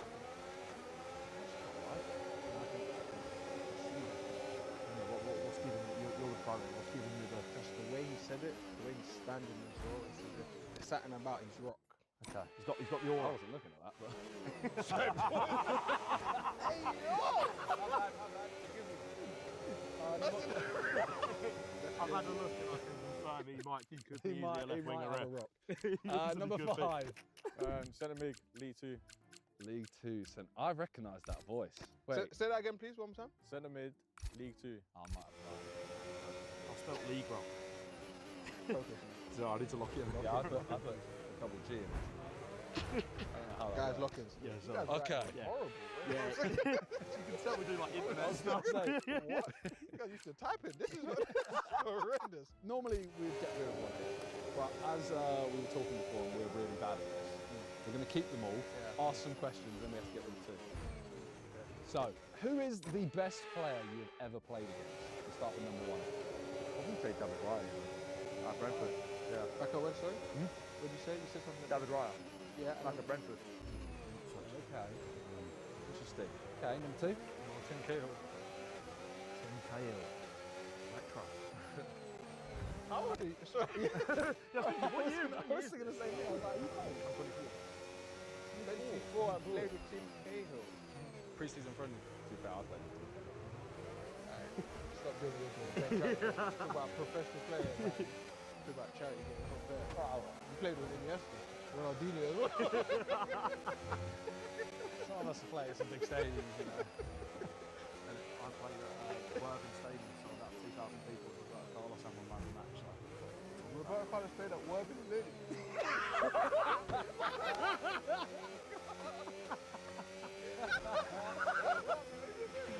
Okay, DRS is now available. That's quality. That's incredible. Wow. That is incredible. Incredible. Number 3? I would say Amari Hudson. Okay. Okay. Baller. I mean, you're believing 3 right now, aren't you? There's something. You did say CDM though. That's annoying me. Boots are too clean as well. Don't like it. He's not working on them. That's not what he's doing. He works CDM, white boots. Nah, you got to clean your boots, bro. Clean them. They're fresh, they're in Just looking at their feet, right? I'm looking at number 5. That's good. They're grip socks, aren't You they? might experience some understeer now that you're in the wake of the car ahead. Try to get past as soon as possible. And I'm thinking about their feet and where grip socks. Thing is, I wear grip socks. So, I'm tempted to say That's not. That's disappointing. Sorry. That's actually throwing me off now. The validation seems like you've gone after that. Well, we have the same boots. Are you me? Okay, number 4, best player? Tough. Big season for not really big names, so I'll just have to go with my striker, Harry. Okay, no, like, academy or anything. Academy. Like, you didn't play against someone who's gone academy to... Was the second year school at Watford, so no big name. No, He's the one. The story is developing. We'll continue. League 1 left winger. And number 5? Mine probably has to be Reece Nelson. Reece Nelson. I'm telling you, To be fair, I should have kept mine on my handwriting. yeah, you got good handwriting. Surat. Oh my god, you actually do. Surat. I think mine's definitely the worst. Mine's not pretty. Mine's bad. You guys got the handwriting pens lit, didn't you? I never got the license. Did you not? No, never got my handwriting license. Still got me to this day. What is your highest rating in football you have ever received? I feel like players will have looked. Yeah. Number 2? 7.4. Okay. 9. 7.4. That guy's copied every answer that he heard today. So we also love FOTMOB, right? The best that. And do you know your highest rating? Mine? Yeah. 9.7. Yours? Little bit higher, a 10. Shockingly. Just a little bit, you know. He said this a lot today. Almost double. 2026 World Cup is here, and the only thing you need for the tournament is FOTMOB. FOTMOB is the best way to keep up with everything World Cup. So match fixtures, live scores, stats and news, all in one place. Plus, it's completely free. With FOTMOB, you can follow your favourite team and players. So, come on, England. You can check the group standings and upcoming fixtures. If you're not watching the games yourself, then keep up to date with live scores and results as they happen, right on your lock screen. After each game, you can see the FOTMOB player ratings, momentum graphs, match stats, player heat maps, and much more. So download the football. Let's give something away. Okay, well, we're going to do a signed shirt of the second best rated player here. What are you doing, bro? What are you on, bro? I'm gonna see you play in a second. To enter the giveaway, all you have to do is download FOTMOB in the link in the description down below. Go into settings, tap redeem, and enter Mini. Then you'll be entered in for a chance to win the signed shirt. And Right, the good gap luck. to the Make teammate sure you ahead of us. downloaded FOTMOB for the World 5.2 Cup. You seconds. don't want to miss it. Any other questions before we get rid? We've got to get rid of 2. You gotta get rid of 2. Yeah, so we need some like killer questions. You're increasing the gap on the car behind what's your by pre-match 5 tenths a lap. Ooh, to be fair, it's just basic eggs and beans, bro. Eggs and beans. This guy's gonna go out. This guy's gonna go out. beans. Immediately. He's about eggs and beans before a game. Sorry? 2? At the moment, I'm using the simmer meals, but it would be pancakes maybe. I think pancakes with a lot of honey. Shoot, there's more than one baller here. Okay, number 3? No, it's taking my one, so I usually do 4 pancakes, honey, and a banana. well. I feel like I've heard your voice. Cut it up, sprinkle it on top. What, number 3? Yeah. He was. I think he might have been on the other show that I did, and I voted him out, and it wasn't him. Sorry, wait. Sorry, forgive me. Number 4? I'll go with pasta and chicken breast. No one has ever said pasta and chicken breast. I feel like you say pasta and chicken. Yeah. I know that doesn't mean anything to football. I know what you mean. But Maybe that's the extra turkey one when professional football. Yeah, true. I was just having style. That's something else. I was just having mackies and wonder what Mine's gonna be pancakes as well. So say again? Pancakes. Pancakes is a thing, but that just sounds like you're copying. Nah, I'm not sure. There's a I lot of thought pancakes would be going on. like one's got to go immediately, please. That was disappointed. That was okay. So 1, I'm sorry, you are eliminated. That's before we even. Not even in the vote. They're actually. Yeah, I go for a small amount because I like to light when I'm running. That's the only What, the thing. beans or the egg? What? Both. I don't eat much. So you're not really fueled before the game? Nah, seriously. I've been weird since I was young. So I can't run very fast. It's like a centimetre, yeah? I'm running up. Okay, gap to the car in front, 2.2 seconds. Like running up and down the pitch, I've got to be as light as possible. You try to feel light. Yeah, exactly. It's not the same if you've not had your beans and eggs. Yeah, exactly. Feel that. Exactly. You do leave it a bit gassy, but you know what I mean? Hey, this guy's got to go now. Who else are we going for then? So we get rid of 2. What are we getting rid of 2? Can we ask more questions? Okay. What are we calling professionals, by the way? Well, one of them is telling the truth. I don't know about the Canadian. So they're talking league. about League 1, League 2, League 1. Okay, cool. So we're talking about travelling for games. Well, 2 is the Canadian Premier League. That immediately feels like that. What? I can't ask what team. Who is the best team in the league? Right? Who's top of the table right now in Canada? So we're actually off season. Our season starts next week. My Who first won the game, league? Ottawa last season. Ottawa. Can we check that? Can we validate that? I'm pretty sure that is true just because when I used to play FIFA in career mode, the American and Canadian teams would always start in like around March, and it's April now. So I not believe the team, just the date. Yeah, just Our the first date. game is on the 11th of April. Aye, this guy plays somewhere. When you plan on Play going back? Sorry? When you plan on going back? I've got a flight on Friday, so tomorrow. Flight on Friday, so tomorrow. That means 1 second. Wait a Are you in business? second. Hey, that's a good question. That is a great question. I don't want to disclose that. I'll be humble. Great work. That's a new fastest lap of the race. I don't want to disclose it. You can humble. That means it's business.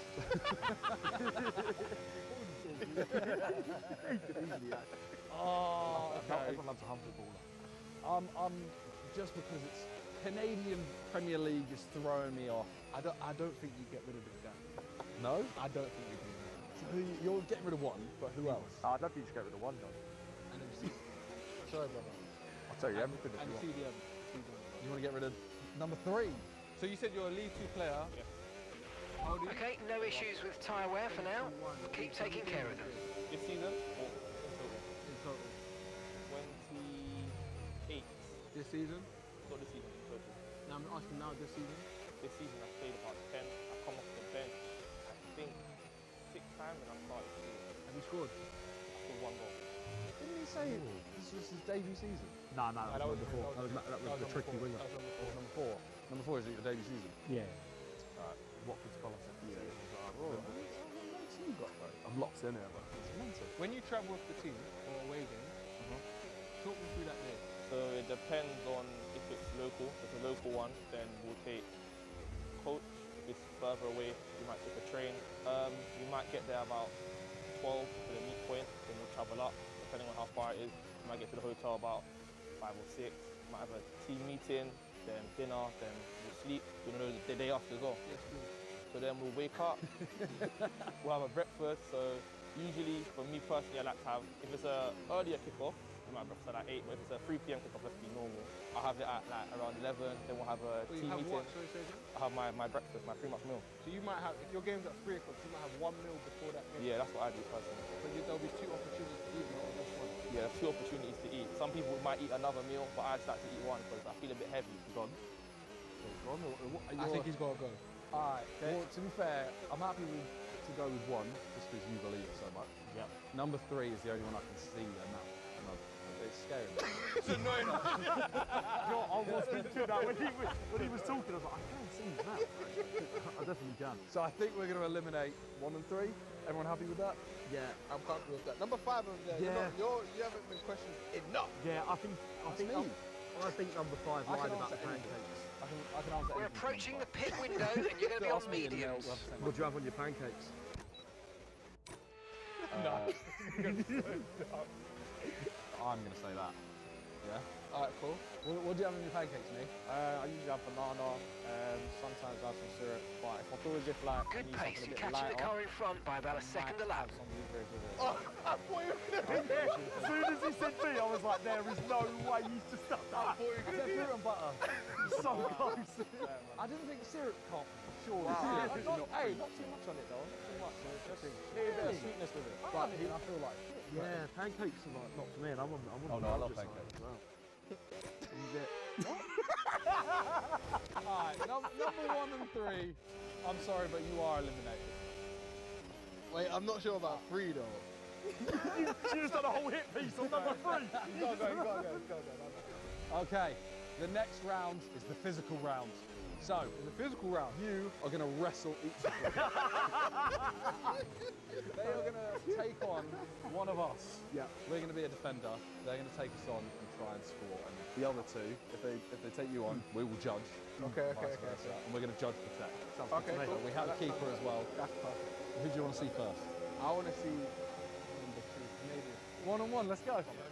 Yeah. He's walking as well. I think he's protected. He doesn't. This is the baller walk, no? It's the baller walk.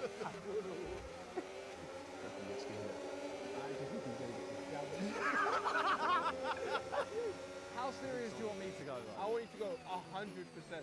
100%. Are you sure? Clap. 100. Can I get a whistle? I can't whistle. No, neither. Woo!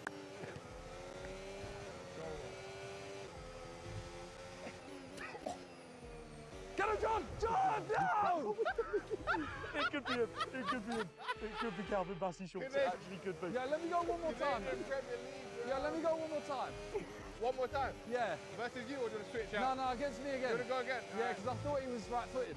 Oh, see that? Yeah. He showed him on some strong foot. No, I think he is right-footed in this position. No, there's no way. No way. He goes the other side. Ready? He's huffing. He's puffing right now. He's in pre-season. I can't breathe in here.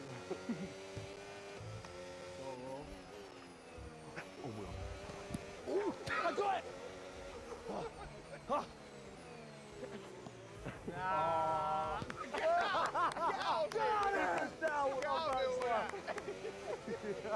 Okay. Is that better? Okay. I have the ability to edit out the first Okay, the car behind is dropping back. We're seeing a gap starting to form. That was very interesting. Okay. Take a break. Take a breather. Come take a seat, bro. I'm very impressed. That was electric thing. I feel like I know. Go on. I think I... From where? I'm going to write something down. Just remember that. Would you know? No, All bro, right. who do you want to go against? Come on, bro. Let's have it. Thank you. He's picked the boy in Air Forces. Okay, this is interesting. Oh, nah, man. You've got to give them a benefit of the doubt, though. They are looking to it. Reset. I tried taking a shot last video. He's hard.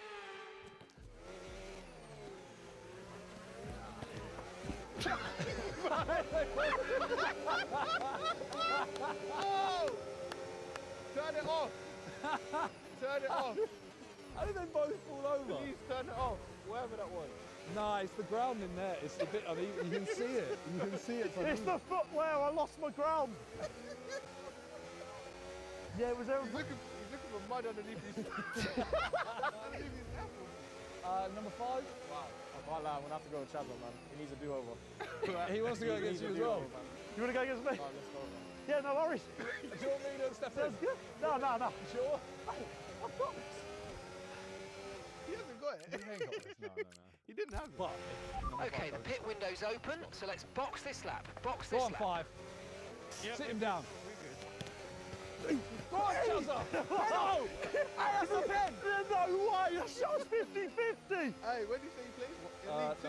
Yeah. League 2 man's not League, getting that. send them in as well. He's not getting that. Set him in. This guy actually plays. Okay, gap to the car ahead, 2.9 seconds. We've got to go. No, I really don't think it's two. Look, none of these guys play. You think we got rid of one? Number 4 said League 1. Maybe it was one. Can't be 1 either. Eggs on beans. That's it. Number 3. CDM. Three. It was the CDM. We got rid of the CDM. All right, number 2. Can I throw it up and test your touch? Try my best. Okay. You ready? I like that. I like that. Solid. Solid. Well done, well done. And if he doesn't play, he could have played. Number 4? Don't do that with his son, man. He has the same son, by the way. Yeah. Ooh. I saw the awkwardness. Yeah. Number 5. Come on. And I have to hold this one as well, man. Yeah, that's Yeah, calm. Hold he's that. got a mic If you're too. a baller.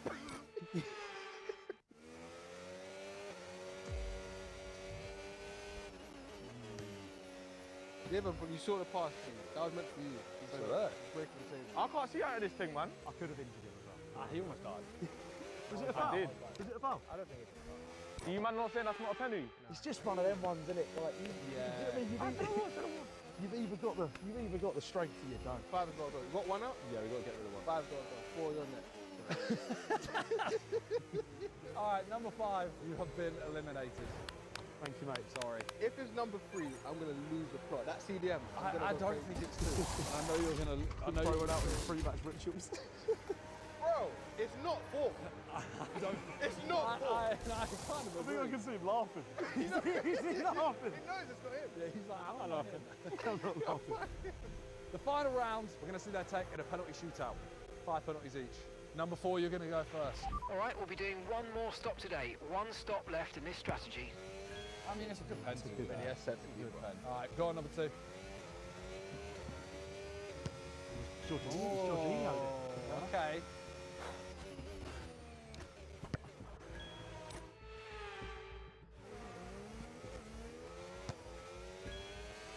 It's 2-2 right now. Yeah, it's 2-2.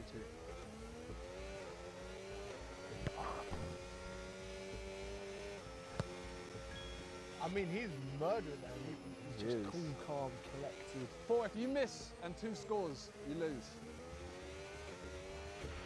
Okay, take it easy on the car. We can't sustain this level of damage. High pressure penalty.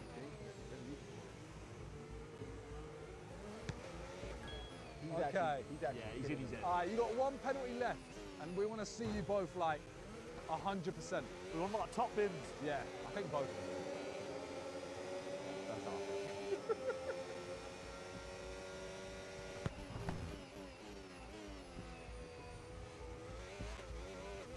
Aye! Now it comes down to Look what I put a while ago. number 4, done.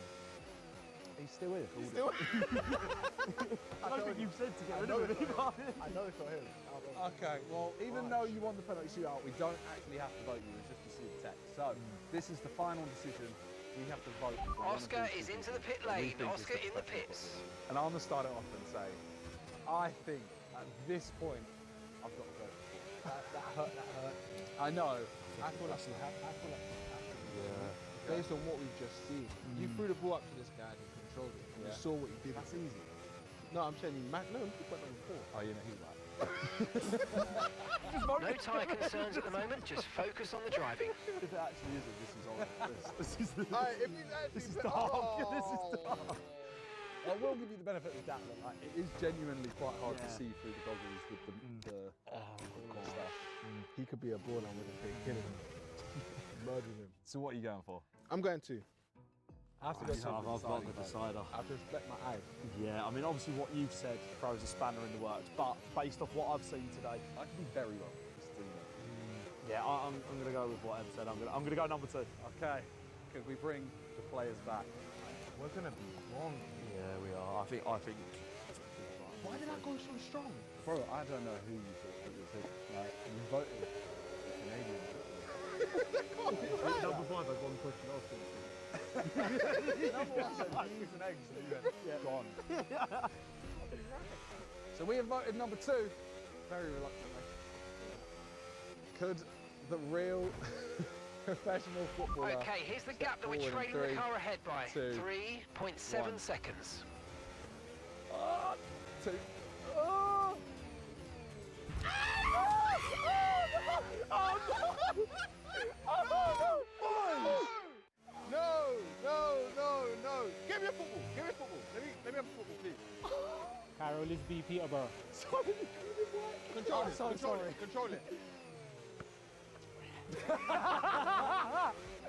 I'm so sorry. Someone's in that. No, I actually really hear it. I hear it. I'm going to say that I thought you were class the entire video. I don't know what I mean. Honestly, every time you looked away, you were whispering on it. Just don't. You had it to be fair. The Mercedes driver's just completed a pass for the lead. Oh, we were so close. I'm sorry, brother. You know what? I'm happy we just didn't get rid of him. What position? F3. Number 2, the other finalist. Can you take your mask off? Yes. I wrote Adrian. Hey, 3 rounds ago. Diligent. I knew it. You know what gave it away, by the way? Nah, it was the skill. Did the same skill. I went, I've seen that skill every season. I said to John, as soon as I do this, Yeah, I said it, man. If everyone else, you can take your... So, you play football? Yeah, matches in the goalkeeper, semi-pro, and ex-baller league. Okay. Do you actually eat eggs and beans? Yeah, I do. Yeah, I like to feel live when I'm jumping around and stuff. Yeah, but Always if my you thing. didn't, you might go pro. He's got on the Have some pancakes. Is what I've learned. Yeah, the Declan Rice special. Step 6, SC Dons, XM7, now Baller League Vision. Why did I pick... They got told me, innit? Knew it. Like, I let the feet do the thing. I'm so disappointed. No, because obviously you wrote that, so I was thinking. Surely you know your own players, do you know what I mean? Like you wouldn't have pulled it out of nowhere. I did! The car ahead's coming to fit the mediums. Car ahead now running medium tyres. And the CDM. And then number 5. Craig Ferguson, step 5 at Sporting Bengal. Yeah, you're all top level. And I've learned a lesson about myself today. Yeah? A big lesson about myself. Alright, so have I. Bot mob ratings do show. That's what I've learned. Oh, shit! Alright, well, thank you all very much. Thank you very much, and thank Bot Mob. That's it for today. Thanks for watching. Peace. Coming at you live from the Sidemen Reacts HQ. It's myself, Simon and Toby reacting to some live Twitch moments. This isn't live, we just recorded it. Yeah, Right now it's live. Yeah, true. Right in this exact moment. Yeah, when he said this is coming at you live, this is live. Well, I'm just telling the people that when they're watching it, it's recorded. It's just not being broadcasted live. It's being recorded live and direct. Lawyer, Let's get it. Ow. Now, you know, I've been really trying to cut down on my heroin intake, so but we're getting there. We're getting there. What? Why have we started like this? Wait, did he actually say that? Yeah. Now, you know, I've been really trying to cut down on my heroin intake, so but we're getting there. We're getting there. We're getting there. Is this a 12-hour stream? This isn't. You know the worst part is, right? Bro, so Viz does my sound alert, so I don't know what they are. That's unfortunate. Bombzilla.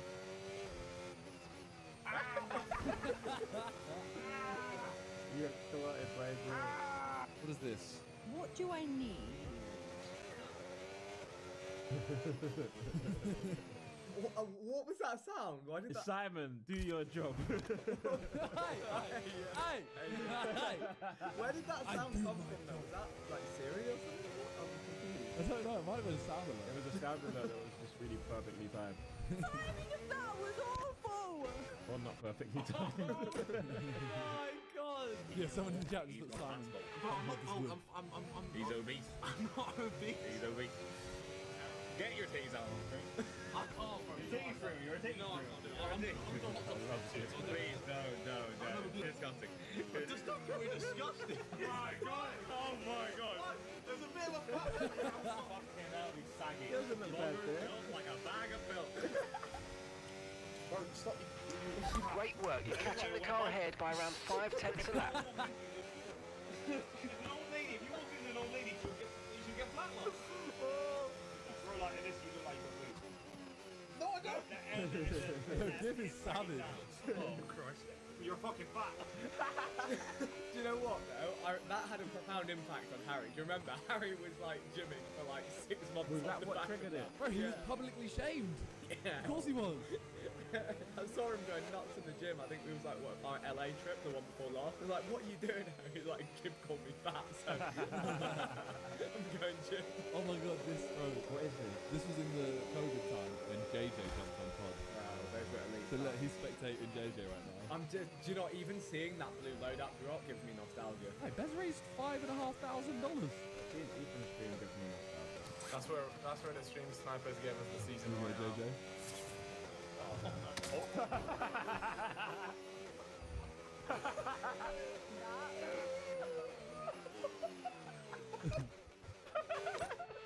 Freezy both went, oh. I'm willing to bet he lost this game like too. For sure. Lag. Better not be lag. Alright. Wait. Oh my days, boys! I've definitely just cracked under my chair there. One sec. Right. Oh my days! Oh my god. Oh, I actually broke the chair. Oh no, no, no. There we go. I'm grabbing my stuff. Let's go with Velo. PUBG, bro. We made it.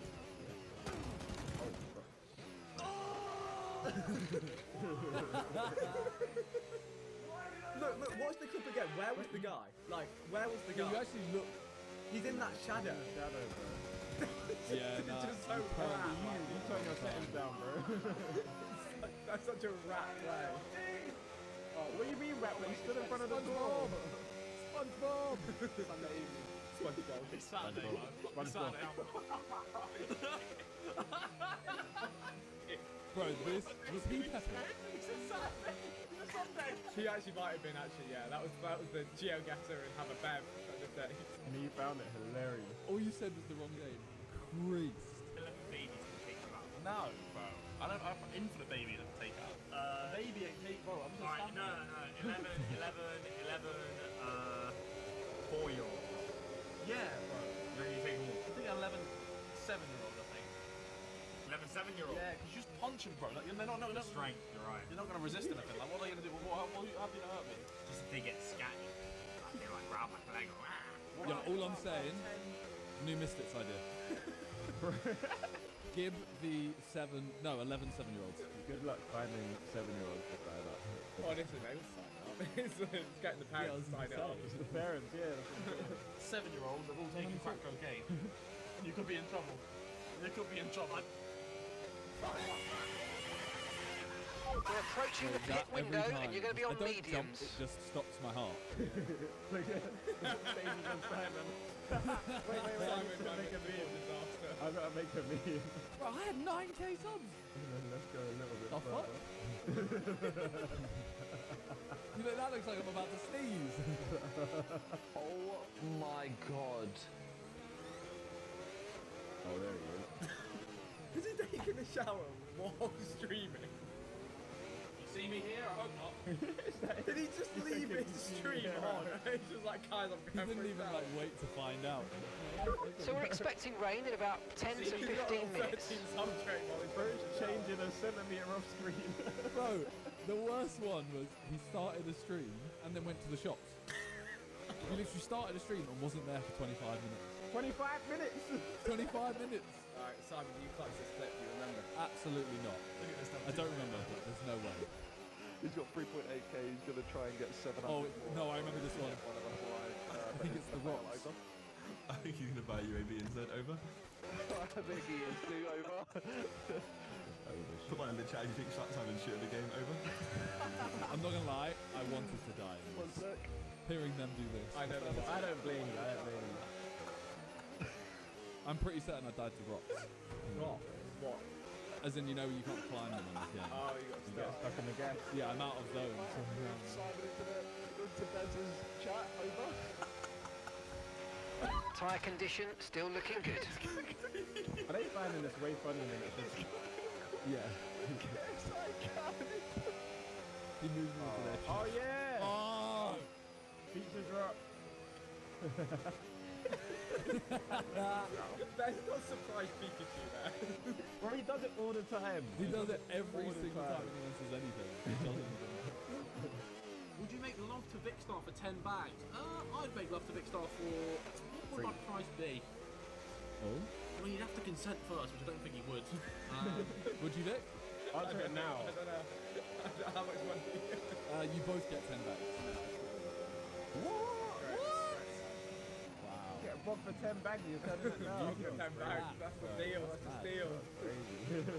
I'll let Kit, he can pick the price, so long as you split it evenly. Because I feel like he'll drive a hard one. Okay, you know. Okay, there you go. What's the price? 1 amp. 1 amp? What, no, but they're splitting it. Yeah, split. So you do it for 500k? Fancy. I know some very rich friends. You're going to get a call from JJ in a bit. There's a new strategy. Please stop talking. Bro, he's so bad at this game. So Please stop talking. I'm bad at this game now. It's bad when you got someone standing over your shoulder.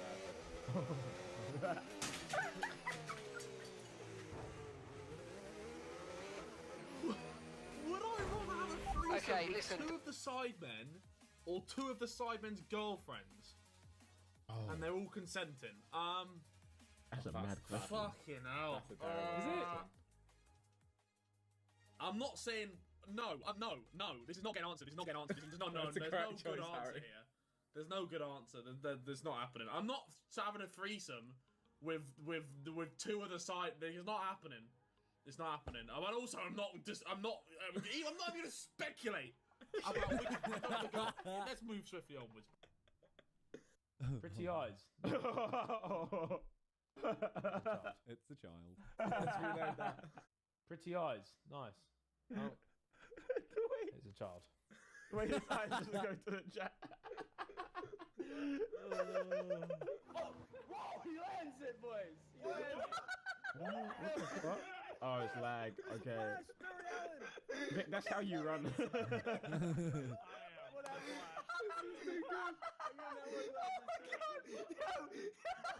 shit! Run straight line over. Run straight line over. Hey, there we go. Oh man, there's gonna be some rocks. Oh my god, I'm gonna Yeah, die to this. look. I'm gonna die to this. I'm away. First Lux who dies to the rock. Oh yeah, I res Lux and then Lux can do it. It is over. Over. You just killed himself. He's way out. Over. He went out with style.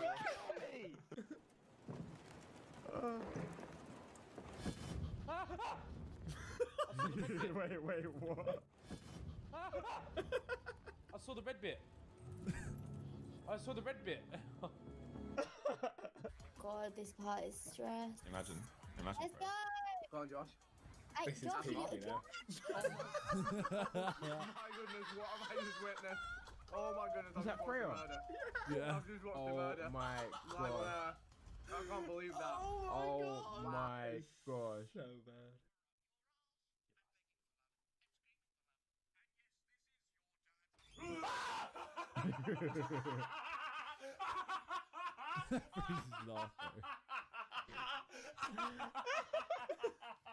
Holy shit, that was good. You know what? That is one good side of COVID. I was about All to say the exact same Sidemen thing. The streams were quite funny and everyone was Yeah. gaming and it was good vibes. That.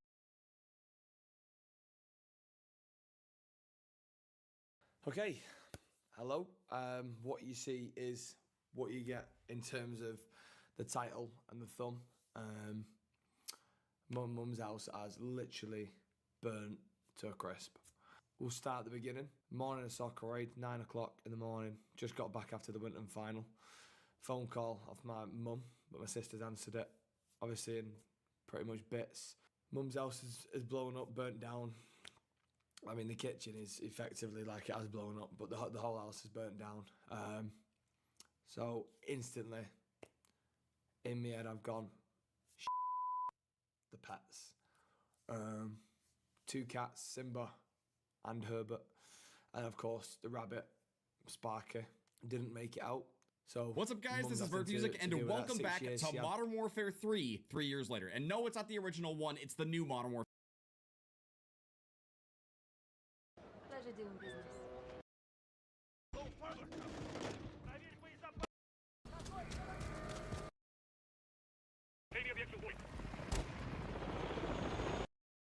This happened, or we take it with us. Swiss National Bank. This is your personal account, huh? Money's hard. To cover. Coming back off. Step out of the vehicle. Press your left, guy.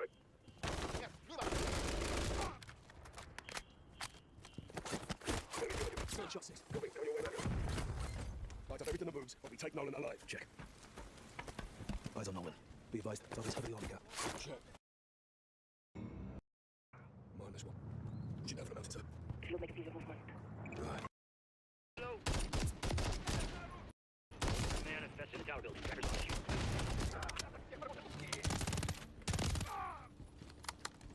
Approaching the harbor tower. Gotcha.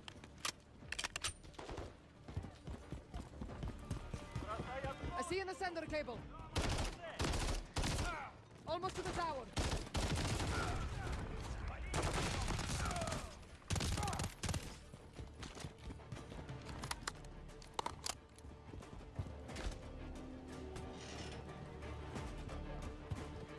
Inside tower. Tower's third floor office likely has the records. Be advised, calling from high alert. They're coming for you. On the third floor near the office.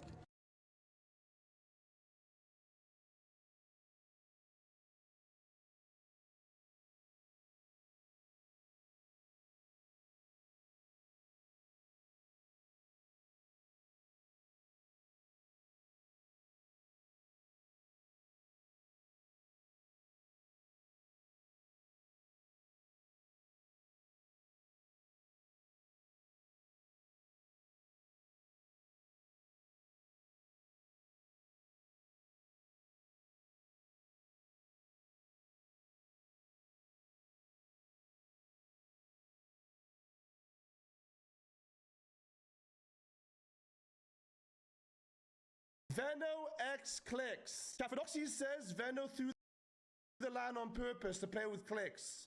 Do you agree with that statement, yes or no? I'm linking, I don't care. Yo, Vito tossed their fucking elbows on purpose. I'm telling you, bro. That motherfucker sold on purpose to play. I swear on his life he did.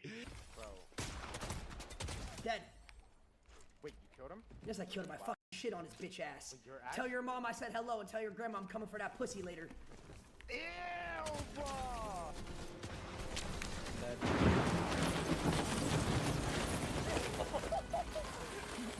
fucking hacking.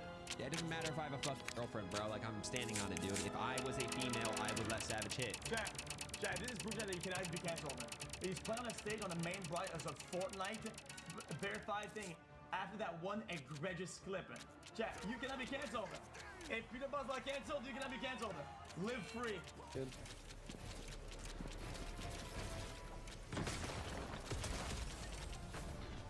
I'll give you that. Oh my god, you just got fucked slammed. Is that real, bro? Hey, I realize Peter's actually nice when I'm not like, when we're not like conning each other or dissing each other. Peter's been like texting me, like Peter's actually been better vibes now that we're not conning each other.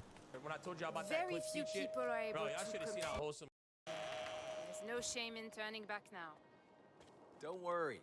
I have what it takes. You'll see. If anyone should be worried, it's you, rich kid. Ah, I see our honored guests have graced us with their presence. First, let us see if you can avoid the most basic of attacks.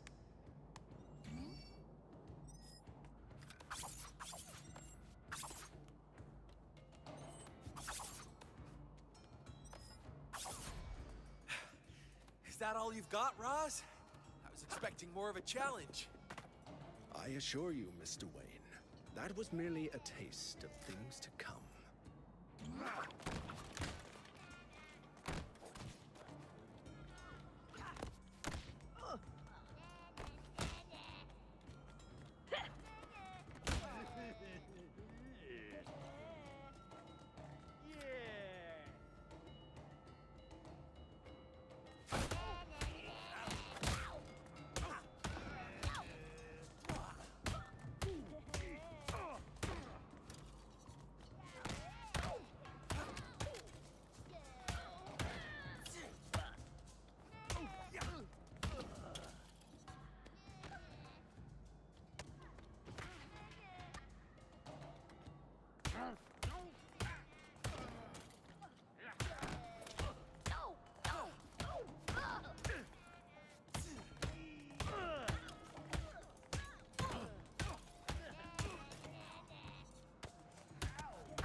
Once your focus has reached its limit, it can be unleashed to devastating effect.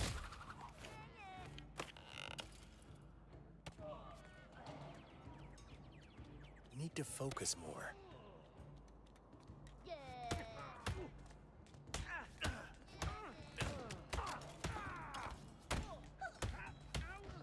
Continue defeating enemies to fill your focus.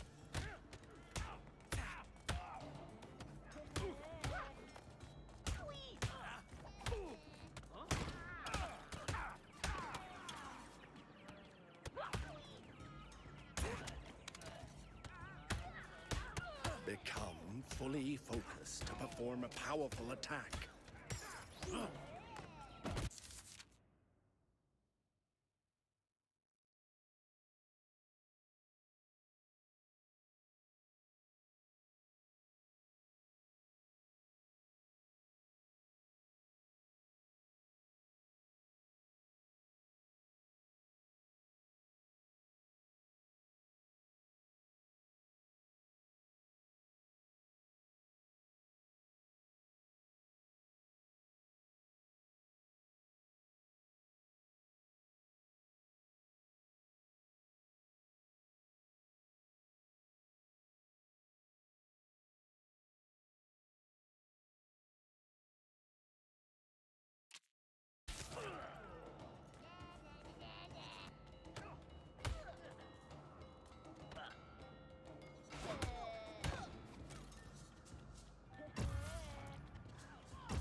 Well, you both survived.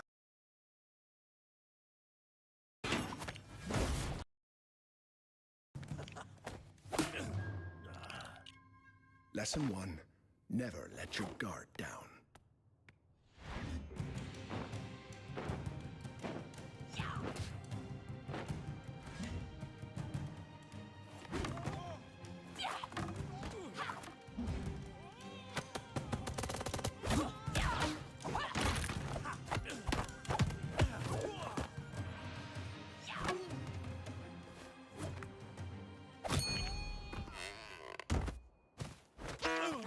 Not bad for a rich kid.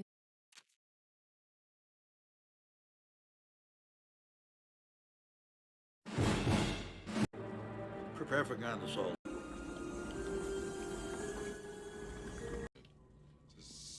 Seeing you sure brings back a few things.